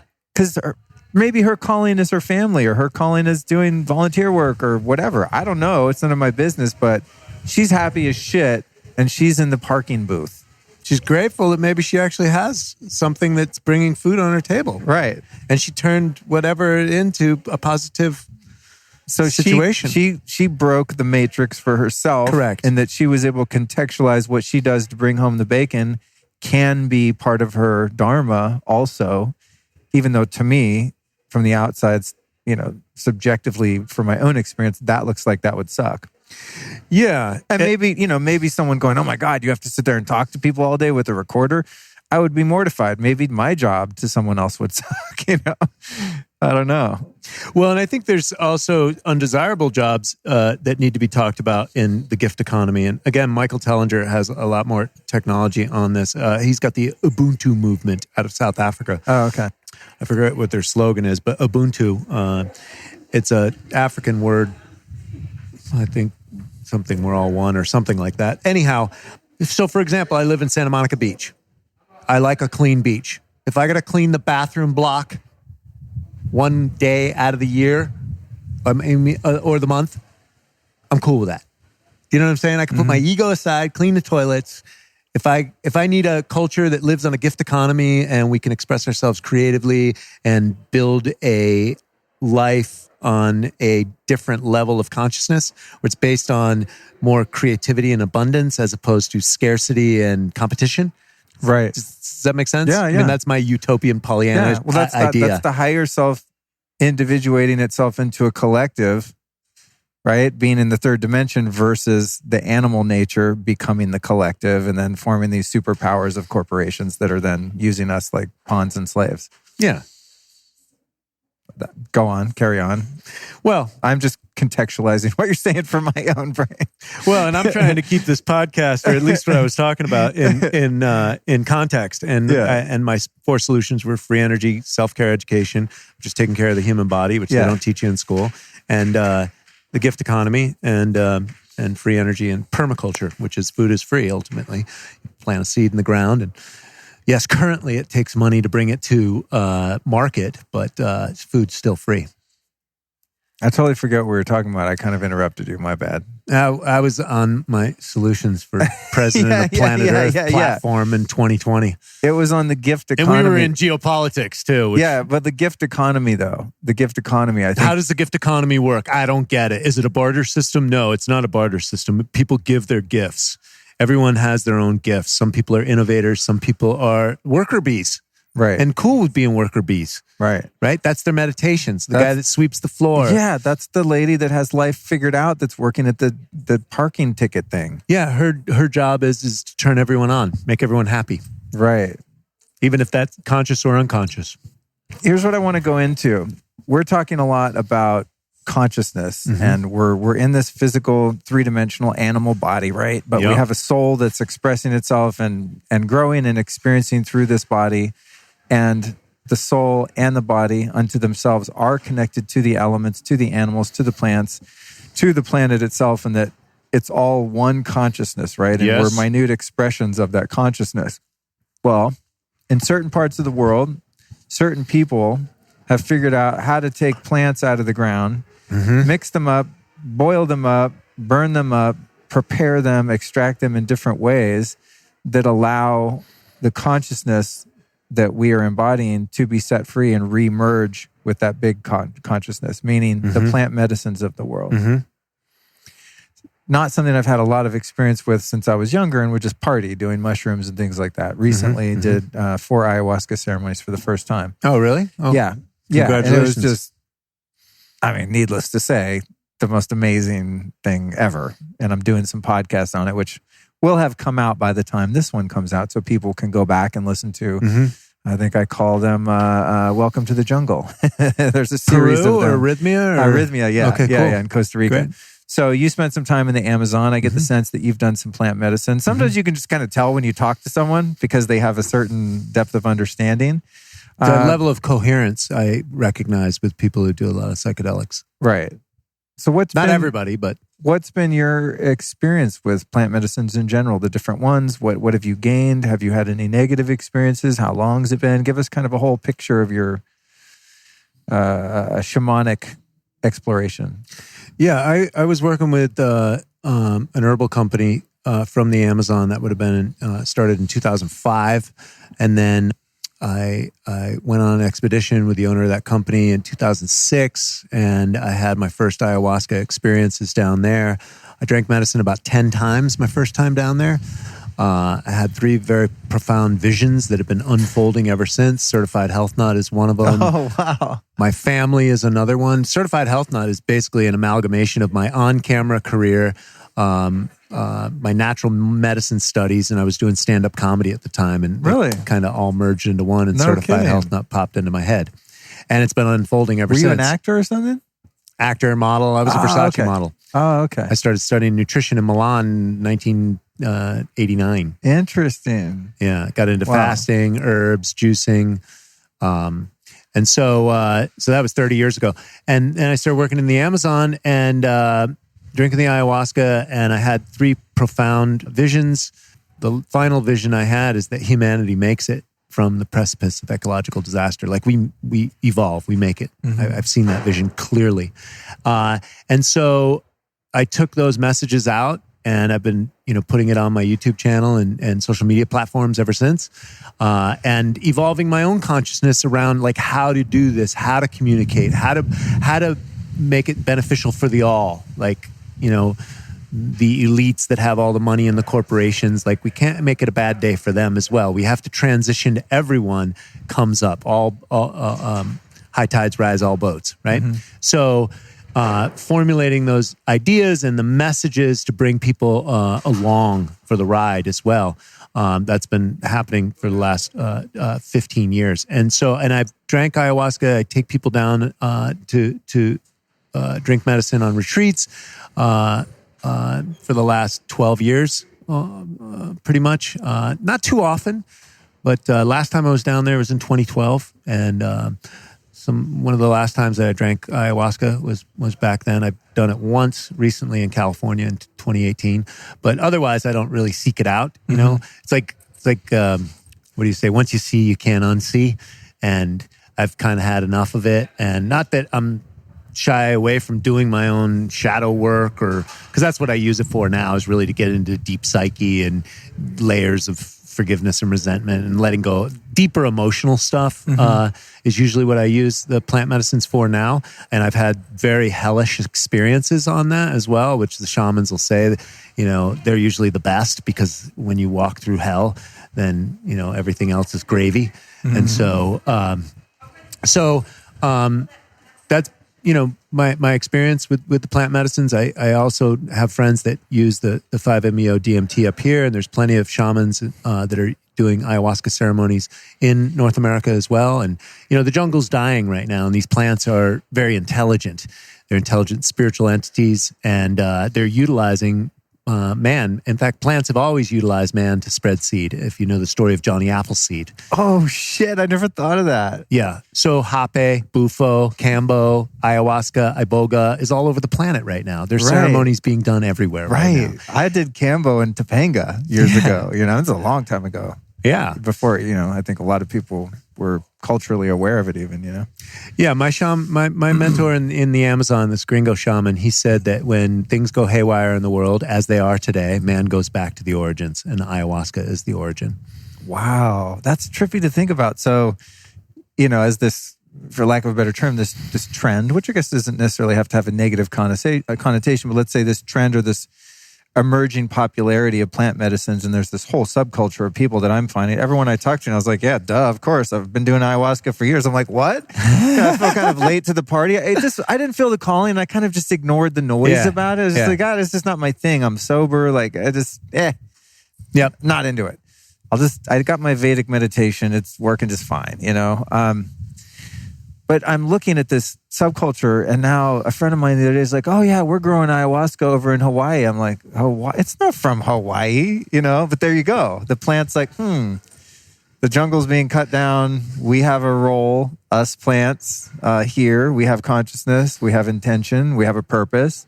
Other than just climbing up a tree, let's hop in some hippie's backpack and go to fucking Kauai and plant ourselves there. And then pretty soon it's going to be all over there. That's right. You know, isn't that interesting? Yeah, Terrence McKenna brought it to the islands originally. Really? And I know that there's to Hawaii? Yeah, I think some of the yellow vine that's being grown out there. I think there's a guy, Dr. John, I think he's been growing. Oh, cool. He's been curating the Terrence McKenna transplant over there I think he brought it over there from the 70s.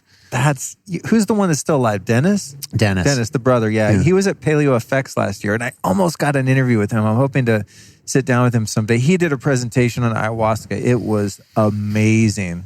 Just the history of use, all these stories with these 110-year-old shaman. I mean, just shit out of like Indiana Jones type plant medicine stuff, you know, where you're just like, oh my God, it was so fascinating. And also just the actual biochemical processes that are happening to the physical brain. Neuroplasticity. Yeah, under the medicine and all that. And it's just such a fascinating development, I think, for us culturally. Yeah. And you were talking about using it to face the shadow self, you know, the hidden self, and resolve underlying pain and trauma. What kind of things have you, you know, however personal or specific you want to be, what kind of things have you worked through that you found to be difficult to overcome on the natch? Like, have you been fast-tracked through any healing of any traumas or forgiveness using plant medicine specifically?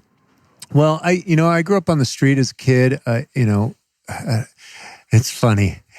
So the healing that I got, you know, you tell yourself all sorts of stories. I was abandoned. I was, you know, blah, blah, blah.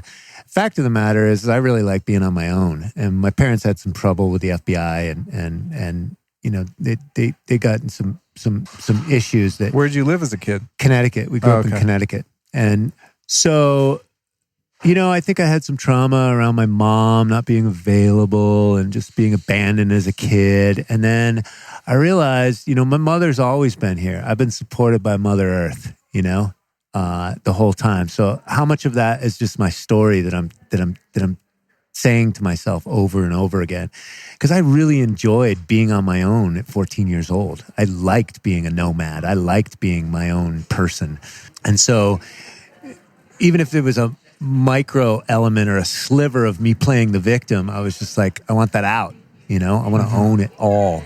And I think a lot of my anger, my childhood anger that played out as, alcoholism and party animal style, in my 20s, self-destructive behavior. I think the roots of it were kind of at my younger psychological years, maybe even, getting your ass whooped by your old man, a few times. That's pretty traumatic, no matter what. I think we all have it.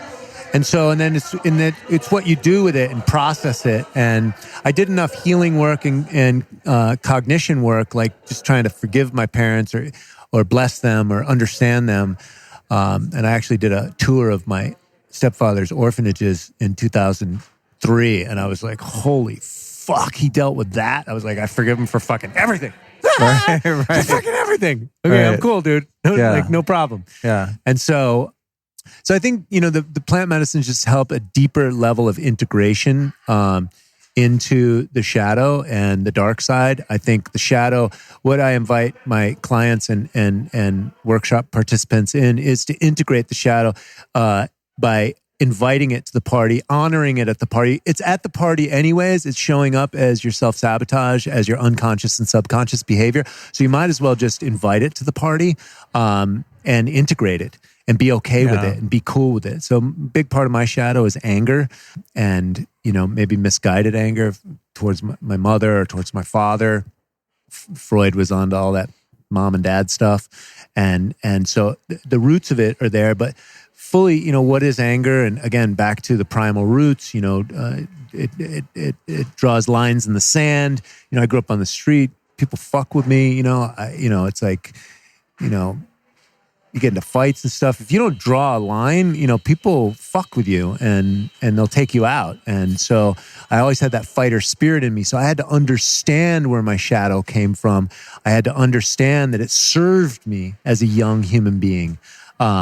And what its purpose is now and how I can redirect that in some of the work that I'm doing and energetically and creatively work that fire, that powerful antagonistic fighting energy and channel that in through my platform. And I use a lot of comedy. I mean, we've all heard that the comedians usually get into it because they're fucked up lives.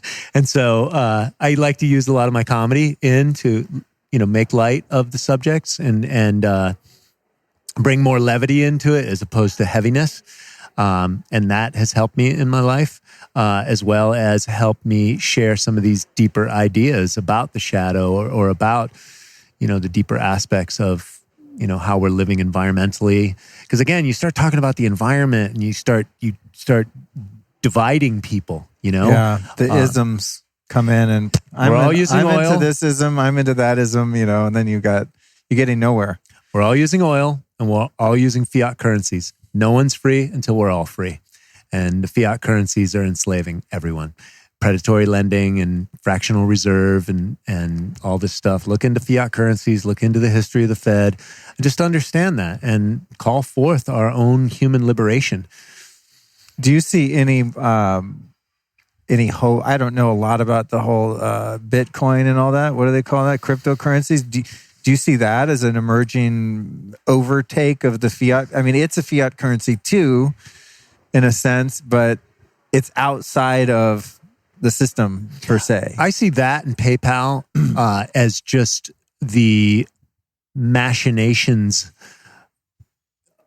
of money technology morphing in to make another play over here. Is it going to be that? Oh, the Bitcoin's still attached to the dollar. What are we going to do? We're going to go back to gold. Like, where are we going? Like, it's all unraveling. And, Elon Musk is no schlep to entrepreneurialism and innovative ideas. And he tried to create an alternative money system. Well, now it's all steeped in Visa and banking and all that stuff now, but at least he tried, right? And that's what we have to do. We have to test new theories. We have to come up with ideas. You're an intelligent human being. I'm an intelligent human being. We're men. Let's talk about the future of what's going on and how do you see and how can we optimize and, how can we biohack society? How about that? Mm-hmm. because you can't really biohack biology. There's certain fundamental biological principles that you might want to pay attention to physiologically, psychologically, and biologically. But society's all by design. So can we biohack society? That is a manufactured element. So, and I know that these things are all linguistic, metaphorical, and language can be both an obstruction and an abstraction. So I get that. I postulate let's biohack culture or society or with life affirmative principles. Yeah. Going back to the plant medicine element of that, because I see that as a really positive thing that this is emerging. I mean, a lot of people criticize Silicon Valley, all the people microdosing and stuff, and you're like, these are the idiots that are, running, so many powerful elements of our culture, but they got enough money to figure that out. So you might want to pay attention to that. Right. But I see like the legalization of, cannabis and all these things that it's great. I mean, I think more people should do certain drugs, because they've helped me when I've been intentional about it. Look, if pharmaceutical drugs are legal, then natural drugs should be totally legal. Right. Yeah. Yeah. I've not heard of one person having a cardiac arrest on mushrooms yet. Or whatever. If you look at or ayahuasca for that matter. Right. If you look at the warning, the medical warnings on the side of prescription drugs on the packaging. Erectile dysfunction or even death. Oh, man. I mean, don't even look at the ones on vaccines if you want to really freak out. But into the plant medicine world, do you think there's a possible downside or dangers of people using these really powerful substances to kind of party and escapism and, where the trendiness kind of makes it, it loses the intention and the sacred element? Yes. As it becomes more available. Like this morning, your buddy Alex was, and he looks quite skilled in the shamanic arts, and he had his little Amazonian pouch, and he starts pulling out some hapé, some of this tobacco, powdered snuff kind of stuff. It's like, hey, he's doing some. I think you did some. You guys look fine. I'm looking at you guys. I go, shit, I'm just like them. He goes, you want to try something? Yeah, I've done that before. I did it, dude. And I was floored. I think it was about 2 hours. I just go lay on the concrete. I had all these podcasts planned. It's like, check, please. Nice. I'm out. Yeah, people are coming up and talking to me. I'm like, I'm so sorry, but I'm sweating and I'm about to throw up. Like, I can't talk to you. So I would be, and then I texted that to my girlfriend. She's like, "Oh God, don't be that white guy. These are serious medicines. Like this isn't a party, or something like that." I'm like, "Okay, honey, good point. I wouldn't say I'm totally white. That's another conversation. But and what's wrong with being white after all? Totally. There's all this racism against white people now. It's really weird. But so anyway, but I did feel like a jerk, and I was like, yeah, that wasn't actually very thoughtful. I did take a moment and I set an intention, and my intention was, I'll just say, was to be of service at this conference and just to bring light, and I'm doing that. But there was a 2-hour break because of that damn medicine where I wasn't bringing anything except nausea. So that would be a case example of like, dude, that was not thoughtful and probably didn't necessarily serve you or the other people here. So what do you see as the downside to this, this exploding trend of everyone being a shaman all of a sudden and getting into all these medicines that are quite powerful and definitely portals into other dimensions? Yeah. So, okay. Multidimensional on that one. Okay. So first of all, it all comes down to intention, right? What you're doing with it and what the other person's doing with it. And then what the other person's doing with it, if it's right for you, it's going to be resonant, right? If this time period at the Burning Man or at the Hilton Hotel here is perfect for you, then go for it. Move forward. Green light for you, right? It's resonant. That's the first indicator. The second indicator, if it's not right for you, then do it in another sacred setting or somewhere else. The jungle's dying right now. These plants are intelligent. They're everywhere right now. They're here to be utilized. Tobacco is one of the ancient shamanic tools. It's the shaman's ally. It allows you to, tobacco has very powerful use. It grounds you to the earth and clears negative spirits. So, and I worked with Maori shaman for many years, and I've watched many exorcisms from them. So spiritual entities, dark forces, they do exist. And tobacco annihilates that, right? That's the shaman's tool. Especially they use the mapacho in the Peruvian Amazon with the shipipo, and other cultures as well. But I also know that they use the hape and the sank in Ecuador, which is the liquid snuff. And so it's a tool. And then if you want to look at it biochemically, then you can look at the niacin, the quercetin, and the CoQ10 and what it does for the brain. And it decalcifies the pineal gland. So it's got all sorts of purposes. And then, of course, tobacco is a very powerful spirit. So you want to pray with it and use it for prayer. That's what it's there for. It's a conduit into the spirit world. So I use it to pray to God, etc., to set my intentions, get very clear. It's also all those nutritional elements and the nicotine that I said earlier helps the mind sharpen and get focused. And plus, we're all dealing with fluoridated water, so everybody's got a pineal gland that's calcified anyways. So a little bit of hape is useful in this day and age right now, in my humble opinion. The spiritual bypassing, what you're talking about, is always potentially possible for anyone to go to a yoga class and be like, I'm enlightened. Give me my $4 latte and fuck you that you don't have soy milk today, or whatever. You know what I'm saying? Yeah. It's like everybody's getting high on their own little ego supply. It just depends on what level. And so you can do the spiritual bypassing if that's your choice, or you can utilize it as a tool of awakening and awaken and be honest with yourself. Use it as a mirror. Use it as that soul mirror of who and what you're doing, and is what you're doing good for your long-term survival. That's what these jungle tools are excellent for.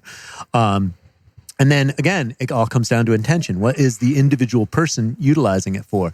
Is it for mind expansion? Is it for heart opening? Is it for healing? Or are they using it, to just, get high and go beyond it? So again, I hope that answers your question in a broad spectrum. But it does. With plant medicine, it's not like drugs. Drugs have side effects. Plant medicine, you could use it wrongly, but it's still going to teach you. Right. See, I think that's the thing where you take like plants, derivatives of plants that I used to be addicted to for all intents and purposes, right? So cocaine, the coca leaf, process that into a white powder, then you process that white powder into something you can smoke. They call it crack. I don't know what they call it these days. It used to be standardized and isolating. Yeah. And then with elements. heroin, you've got this beautiful poppy, you do some shit to that. Take and you the get cofactors out of it and it causes all sorts of problems. Yeah. And then you get imbalances. This syrupy tar from Mexico and you smoke that. And next thing you know, your life goes to shit really quick. Very little upside to those extracts, right? Now, if I go break my leg, please somebody give me some morphine. Like I'm all in. But on a daily use kind of thing, not very effective and not making me more present in the world and actually eroding for me. And you mentioned alcoholism for me too. I share that. And all of those things really eroded my moral character where I became a worse person. You know what I mean? I became more selfish, more deceitful, more angry, more irritable, more dishonest. Just not a great guy, not contributing, just taking because you're constantly in that survival mode. I don't plan on like doing ayahuasca on the weekends and watching fucking Pink Floyd The Wall or something. It's like, it's not a party drug for me, but I don't really see that type of downside where it has a potential for me at least personally. I don't know other people for addiction or that I could do it and just party with it all the time, or peyote, or any of these things. The San Pedro, these real like indigenous people's plant medicines that have a sacred history. I don't really see the downsides that I would with an extract like a cocaine or a synthetic like a crystal meth, heroin, etc. You know what I'm saying? Physiologically, addicting wise, I mean, with hape, nicotine's extremely addictive. So be very clear on that with the tobacco. And with great power comes great respect. So, and having respect and reverence for substance is very important. Especially if you're coming from any kind of addiction background, recognizing all substance has purpose, and then having respect for, even alcohol. Like, I fully understand it and respect it. Hey, what's up, brother? I fully respect it, and that way it doesn't have dominion over me, right? It's not the boogeyman, like, oh, fuck, I hope I don't drink again. I hope I don't have a cigarette again. You know what I'm saying? It's like I respect tobacco, and I also know the origins and the natural elements of it as well. So if I do want to dance with it, I know how to do it organically as opposed to synthetically. And if I do anything synthetic, I know that there's a detoxification component and there's a potential detox involved. And so it comes down to emergent present moment reality and being cognizant of everything that you're doing. So back to intention again. Do you ever drink alcohol at this point in life? I'm not drinking alcohol today. Oh, okay. Yeah, me either. How long has it been since you've had a drink, if you don't mind me asking? I think it's been like 2.5 years. Yeah. I was right around 50. I just realized, I can go out and party with the boys, smoke some cigars and hang out and have a good time. And I'm Irish. I can drink some fucking whiskey. and so, but I just realized, I got business and the kids and hangovers just suck. And I'm just like, I don't really need it. You know what I'm saying? And it's not like I haven't had that experience. Yeah. So, and I'm also, I don't like to be the guy on the wagon and then put myself in a prison and then God forbid I should have a sip and then, oh no, my life's over. I've relapsed. And so I just let it go and play it much easier and just, today I'm not drinking. That's all. Yeah. And I'm cooler with that. Yeah. That makes sense. I think the key word for me there is respect. With me, with something like alcohol, cocaine, even weed, things that I know I could potentially habituate to quickly. I'm just very respectful. It's like I respect the spirit of alcohol, and I think it does have its place in a sense. It's a great social lubricant and disinfectant, various things like that. But I just know that I don't touch it because there's something that happens. There's a biochemical reaction. Historically, it's been 22 years. I don't know what would happen right now if you set a whiskey on the table and I did a shot. Maybe I'd be fine, but the risk if I disrespect the power of that energy and I decide to play with it, it's just unknown. Mm-hmm.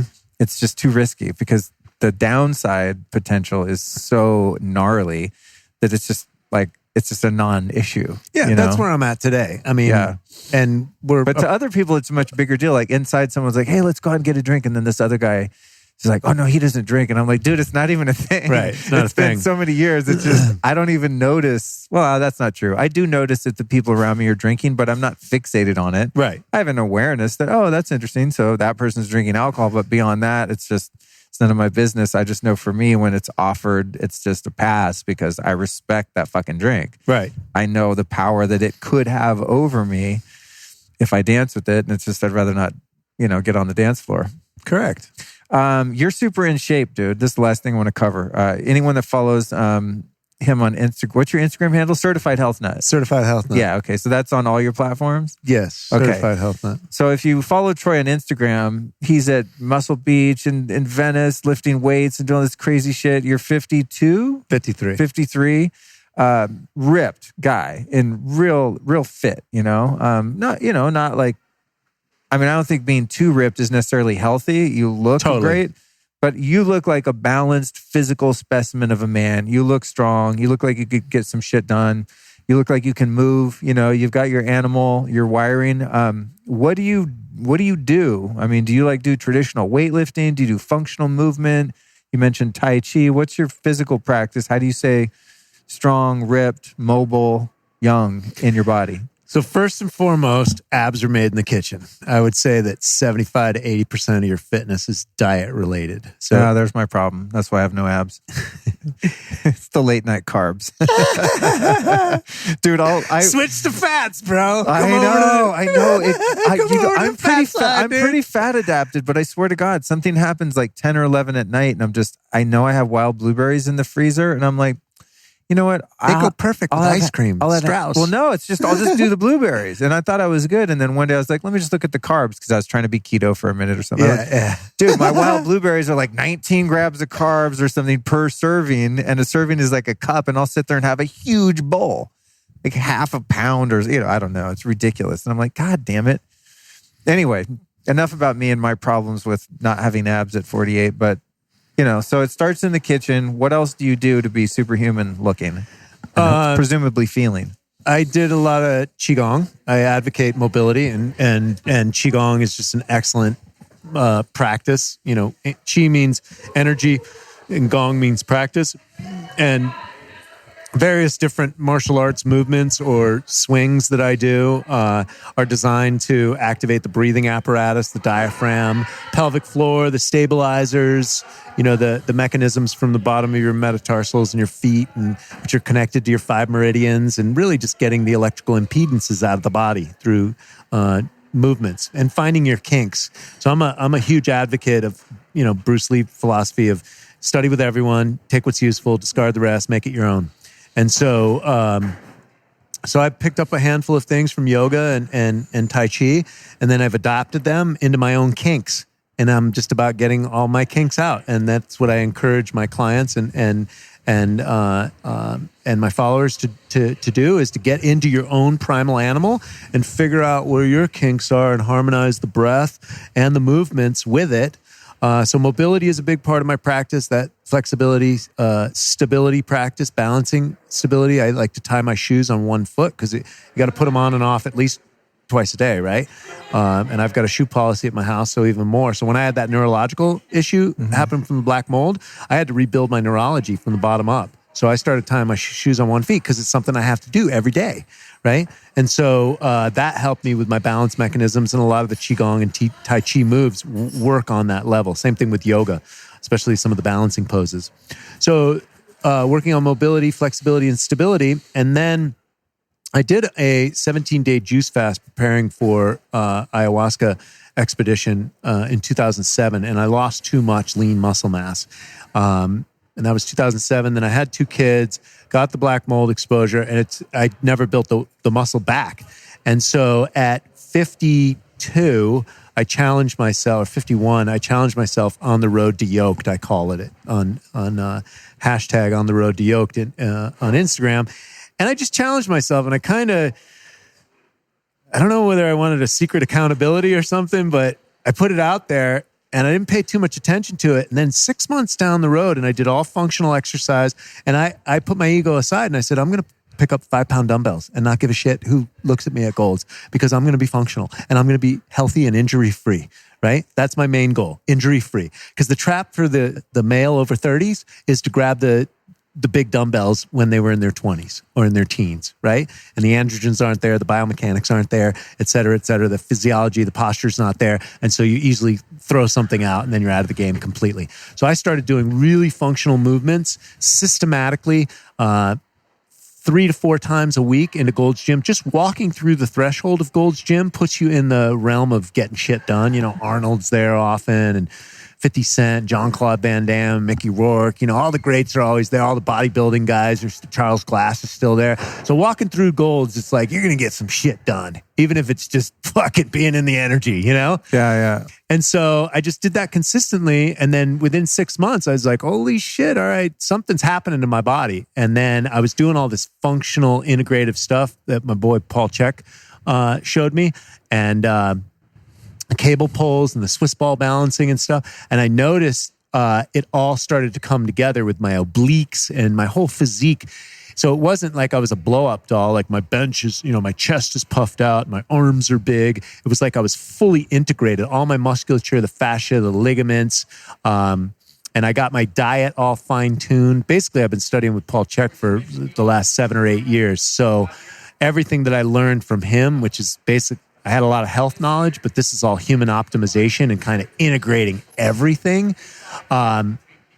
Really happened in the last 7 years, but it culminated on the road to yoked last year, just building strength back into my body. And so that makes sense, because that's probably about the time I became aware of you and started following you on Instagram. And I'm just like, dude, this guy's making serious progress, but I didn't really see the before. I'm just like, why? You see someone in your feed, you're like, fuck, that dude's ripped. How did he do that? So there we go. There's the answer. That makes sense though, because my brother Cody's story is really into functional movement. He's the real mobility geek and stuff, coming from a former gym rat, like you said, like inflatable doll kind of mentality. He got injured, so he bailed on all that and then went full functional, natural movement and stuff, and then with some high intensity.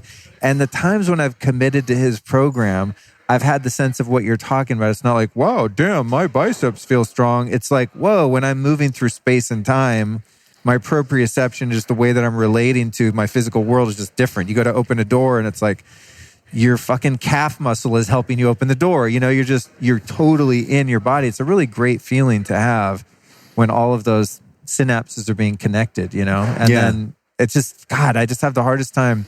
I'm so disciplined in my life. I mean, I've quit so many negative habits and really addictive things and all this shit, but keeping a regular movement practice and feeling the way that I'd like to feel in my Where meat are you suit. living, man? You I live in Laurel Canyon. Dude, yeah. you got to come down to the fucking beach, dude. Dude, it's just like, I'm like, so many That's of my the lifestyle, and so many of man. my friends, like Aaron Alexander and my own brother. I mean, so many friends are just in really good shape and they feel really good. They're pain-free, which is an even, more aspirational goal than having abs. To me, it's just like, wow, you can have a body that doesn't hurt every day. Yeah. Because mine still does, honestly. Just, the muscles, tendons, ligaments, something's not right When always. was the last time you built strength in your body? I do it on a semi-regular basis. You doing deadlifts? Squats? I do the X3 bar and I do deadlifts with that. I got that thing a couple months ago and I really like it. I interviewed... my buddy Gary markets that thing. John Jaquish, I interviewed him, and there's a lot of science behind it, and it's fast and effective, and it's really safe. What's weird about the X3 bars, I mean, I'll max out, say I do a press with it or a deadlift. I'm going to do 5 or 8 of whatever the movement is, and I'm just, I'm smoked. Next day, not tired. It's so weird because there's constant resistance. Oh, right. He explained it to me. There's something with the lactic acid. It can't build up because you never let go. It's weird. I don't quite get it. I have to listen to my interview with him again, but I do that. And, I'll do my... How long you been doing the X3 for? Well, I stopped for a while because when I moved to Laurel Canyon, it was raining and I had it in the backyard. I'm building my little gym out there and shit. But I did it for about a month and I got fucking ripped for me, dude. Wow. Yeah. Yeah. I would do it in front of my Juve red light every day because I'm going to sit there for 10 minutes. So I'd go through my little manual of the Jaquish, the X3 thing. And then I was doing OsteoStrong out here in West LA, which builds bone density. That's my boy Gary's business with John. Oh, cool. Yeah. So, OsteoStrong, and just, dude, without even doing weight training, just the OsteoStrong made me way stronger. Because then when I went and did weights, I was like, why are push-ups easier, deadlifts or bench presses or whatever? I'm like, how did I get stronger? I haven't touched a weight in 6 months. It was the OsteoStrong. It's crazy, dude. Because that'll get rid of more aches and pains, in my humble opinion. You can try and stretch and yoga it out all day long, but when you build strength back into the body, it's not that the kinks aren't there. Right. It's just that your body's more strong and adaptable, and somehow the pain just goes away. Got it. The strength is a big thing. And, I learned that when I was younger.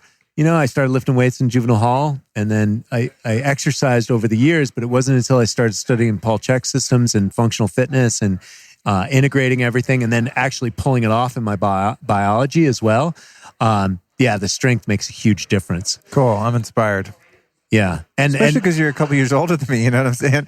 It's like one thing when a 32-year-old dude is ripped and he's like, oh, it's easy. I have no pain in my body. I move like a leopard and blah. I'm like, dude, you're 32. Get the fuck out of here. Right. Someone's got a couple years on me. I listen. I pay attention, And they're not on steroid replacement therapy or hormone replacement therapy. And I mean, even John Jaquish, the OsteoStrong and X3 guy, I mean, he's in his mid-50s or something. Like, I mean, he's like more ripped than I would ever need or want to be. He has that body type, But he's on testosterone. Think so? Yeah. Oh, no way, dude. That looks exactly like anabolic steroids and HGH replacement. I think I went out to dinner with him. I think he's on HGH. Oh, no way. Oh, yeah. God damn it. I thought it was all from that goddamn X3 bar. No, he was... And he's a mesomorph. You know what I mean? He's also that body He was type. that way before he invented that. Really? Thing. But I have contention with John Jax because a post recently he put with his big Lamborghini out there and talking shit about just food and nutrition and how McDonald's is no different from any other meats that are out there, and there's no proof to this. And I just think a doctor in his position, and he calls himself a scientist. Also. He calls himself a scientist, and he doesn't know about soil science and soil health and what's happening on this planet. I think that's irresponsible, to say the least. And if he's selling all this fitness and anti-aging stuff, yet he's actually on synthetic drugs to replicate that, I think that's bullshit. And I called him out on Instagram, and I'll probably have words with him while I'm here as well. Oh, that's great. I just think it's bullshit. The blind leading the blind. And I have contention with young trainers selling their programs, but they're all jacked up on steroids, and because you're not including that in part of your program. Right. Because that's where you're getting your results. And you're not being honest about it. I respect that. Yeah, I respect. I mean, listen, I think the world could use more conscious dialogue where you can sit down with someone and say, hey, you know what? I don't agree with what you're doing. Explain it to me. It's funny because when I interviewed John, I had a blast. I love this guy. But I don't know if it was during the interview or after, but we were talking about, might have been after, we were talking about just, he's like, do you want to put on muscle? I said, yeah, dude, I want to put on muscle. I don't feel strong and healthy as I would like to. And I like to burn some fat too. He said, well, how much protein are you eating? How much meat? And I said, here and there, I don't know. Eat a piece of fish every day, burger every other day. He's like, no, dude, you got to be eating X amount of protein, whatever. And I said, well, yeah, I mean, I can't always find access to good grass-fed meat. And I think I don't want to misquote him, but he said something to the effect like, you can just go to In-N-Out. And I'm like, dude, that's factory farm meat. He's like, it's the same stuff. Kind of, I'm paraphrasing, but I was like, no, it's not. I mean, just the fat profile of a grass-fed animal is completely different. The omega-3s. Yeah, it's completely different. And that's just one aspect of it. That's not if the animal eats GMO soy and the glyphosate, and it starts going down the rabbit hole quick. Right. And if that guy calls himself a scientist and he's not aware of glyphosate in this day and age, and 70% of the American people are obese or overweight, and you are what you eat is an axiom that's not going away anytime ever in the closed life cycle of biology on planet Earth. Yeah. So I don't get that is there. But if you're injecting testosterone and equipoise into your body to make yourself look muscular and inflamed, and that's your idea of health, great. But I see through the veil of that. I look at people's energetic health first and foremost, and then skin secondly. Right. And skin, you can see inflammation and fungal infections and all that stuff. Yeah, me too. I'm like, oh, this is a good end note. And I just whispered to him, I got a piss. So and all you motherfuckers out in cyberspace, I'm calling you out if you're talking shit about love it. Bullshit. All right, before we go, where can people find you on social media, website, URL, any of that? At Certified Health Nut, Troy Casey, certifiedhealthnut.com, troycasey.com. Soon to be in your face. Okay, last question. Which I almost forgot. I don't think I've ever forgotten this. I'm like doing the little kid dance right now to not pee my pants. Who are 3 teachers that you've learned from that our listeners might be able to go check out? Paul Chek, SN Goenka, and who's the Vipassana guy, and myself, man. Check out my shit, man. Dig down the rabbit hole. That's the first time anyone's answered with themselves. I love it. Thanks, dude. I love you, bro. Thanks for doing all your work, man. Love to everyone out in cyberspace. Right on. What's cracking, party people? You just crushed it. Nailed it. Banged out another episode of the Life Stylist podcast. Thank you so much to our guest, Troy Casey, the Certified Health Nut. And, I thought I was the Certified Health Nut until I met this dude. He's taken it to another level. But as I said in the intro, doing it, with a lot of common sense and humility and humor, which I think is really important. Oftentimes in the health and wellness, and God, especially in the New Age spiritual community, many of us, myself included at times, of course, can take ourselves and all of this just a bit too seriously. You know what I'm saying? That's why I love guys like Troy or one of our former guests, JP Sears, people that are knowledgeable and wise and have a lot to offer, but can also have fun with it. And so I really enjoyed this conversation. Troy, if you ever hear this, let's hang, dude. You're awesome. I feel I have a much more to share and with you and more to learn from you. So thank you so much for doing the show. That's weird. Sometimes I thank the show in the outro, and I don't even know if people that are on the show listen to it. Maybe if they're like me, they do. I listen to my guest episodes I do on other podcasts, which I've been doing a lot of them, up to 120 or something that I've done the past couple of years. And I really listen to them because I have no goddamn idea what I said during the interview. You kind of go into this Edgar Casey sort of channeled space at times, and then the hour goes by and you think, God, what the hell did I just talk about? So if you're doing what I do, Casey, Mr. Troy Casey, let's hang out, dog. All right, no, seriously, let's thank our sponsors, Organifi, Organifi.com/Luke. Save 20% off with the code LifeStylist. Get yourself some green powder, some gold powder. Get them powders, man. Get them powders, bag them up, dog. You know what I'm saying? Blue blocks, protect your eyes and your brain from this terrible, scary blue light. Use the code LifeStylist at blueblocks.com for 15% off. And then if you want to be super chill, sleep well, be in a parasympathetic nervous system state, reduce inflammation, and just be badass, you want to get yourself some Onda Wellness CBD. There's a lot of CBD on the market. I've tried a lot of it. Most of the time I take that shit and I'm like, is this doing anything? I can't feel it. Seriously, I'm not even kidding. No offense to you other CBD producers, but some of it's kind of swag. It's like a bunch of MCT oil with like a little bit of weed smell or something. I don't know what's going on, but it blows. Onda Wellness, however, does not blow.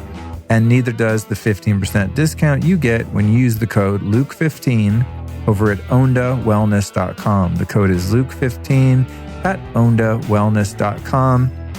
This Friday, we've got a bonus show, Kundalini Rising, Luke live at Rama Venice. That's a bootleg broadcast of a talk I did in Venice, California, doing my little Kundalini yoga workshop jams. The next Tuesday, we've got the Detox Download, Cleansing Myths and Mysteries Explained, number 210 with Dr. Christopher Shade. If you're someone who likes to detox yourself, toxins out of your body and all that, you want to catch that one, come hang out at some events with me. You can go to lukestory.com/events where you can get tickets to Rama Fest in Mallorca, Spain, July 19th and 21st, the High Love Workshop in Mallorca, July 22nd, and then the Health Optimization Summit in London, September 12th. No, wait, my bad. September 14th and 15th. It's going to be an amazing conference in conjunction with Bulletproof Upgrade Labs and PaleoFX, the biggest biohacking health conference in Europe. I know UK really isn't Europe, is it? But anyway, on that side of the pond. Whew, that was a lot to spit out. Thank you so much for listening to my podcast. This is my dream. I mean, sitting here alone in my studio talking on the mic is not my dream, but having these conversations with rad people like Troy is my dream. It's so fun, so fulfilling. Brings me great pleasure and joy, fulfillment on every level to be able to record these conversations and share them with the world. Tens of thousands of people now at this point are listening to the Life Stylist podcast. This show has been downloaded as of this recording today, right now, over 2.5 million times, which is staggering to me as just a guy who sits down and talks to people with a mic on. I mean, seriously, how do you reach that many people? Freaking amazing. Thank you so much for joining me. If you're a regular listener of the show, from the bottom of my heart, I thank you so much for supporting me, my work, my mission. If you're a new listener to the show, do yourself and the world a favor and share this episode with a friend. This episode of the Life Stylist podcast was produced by podcastmasters.net.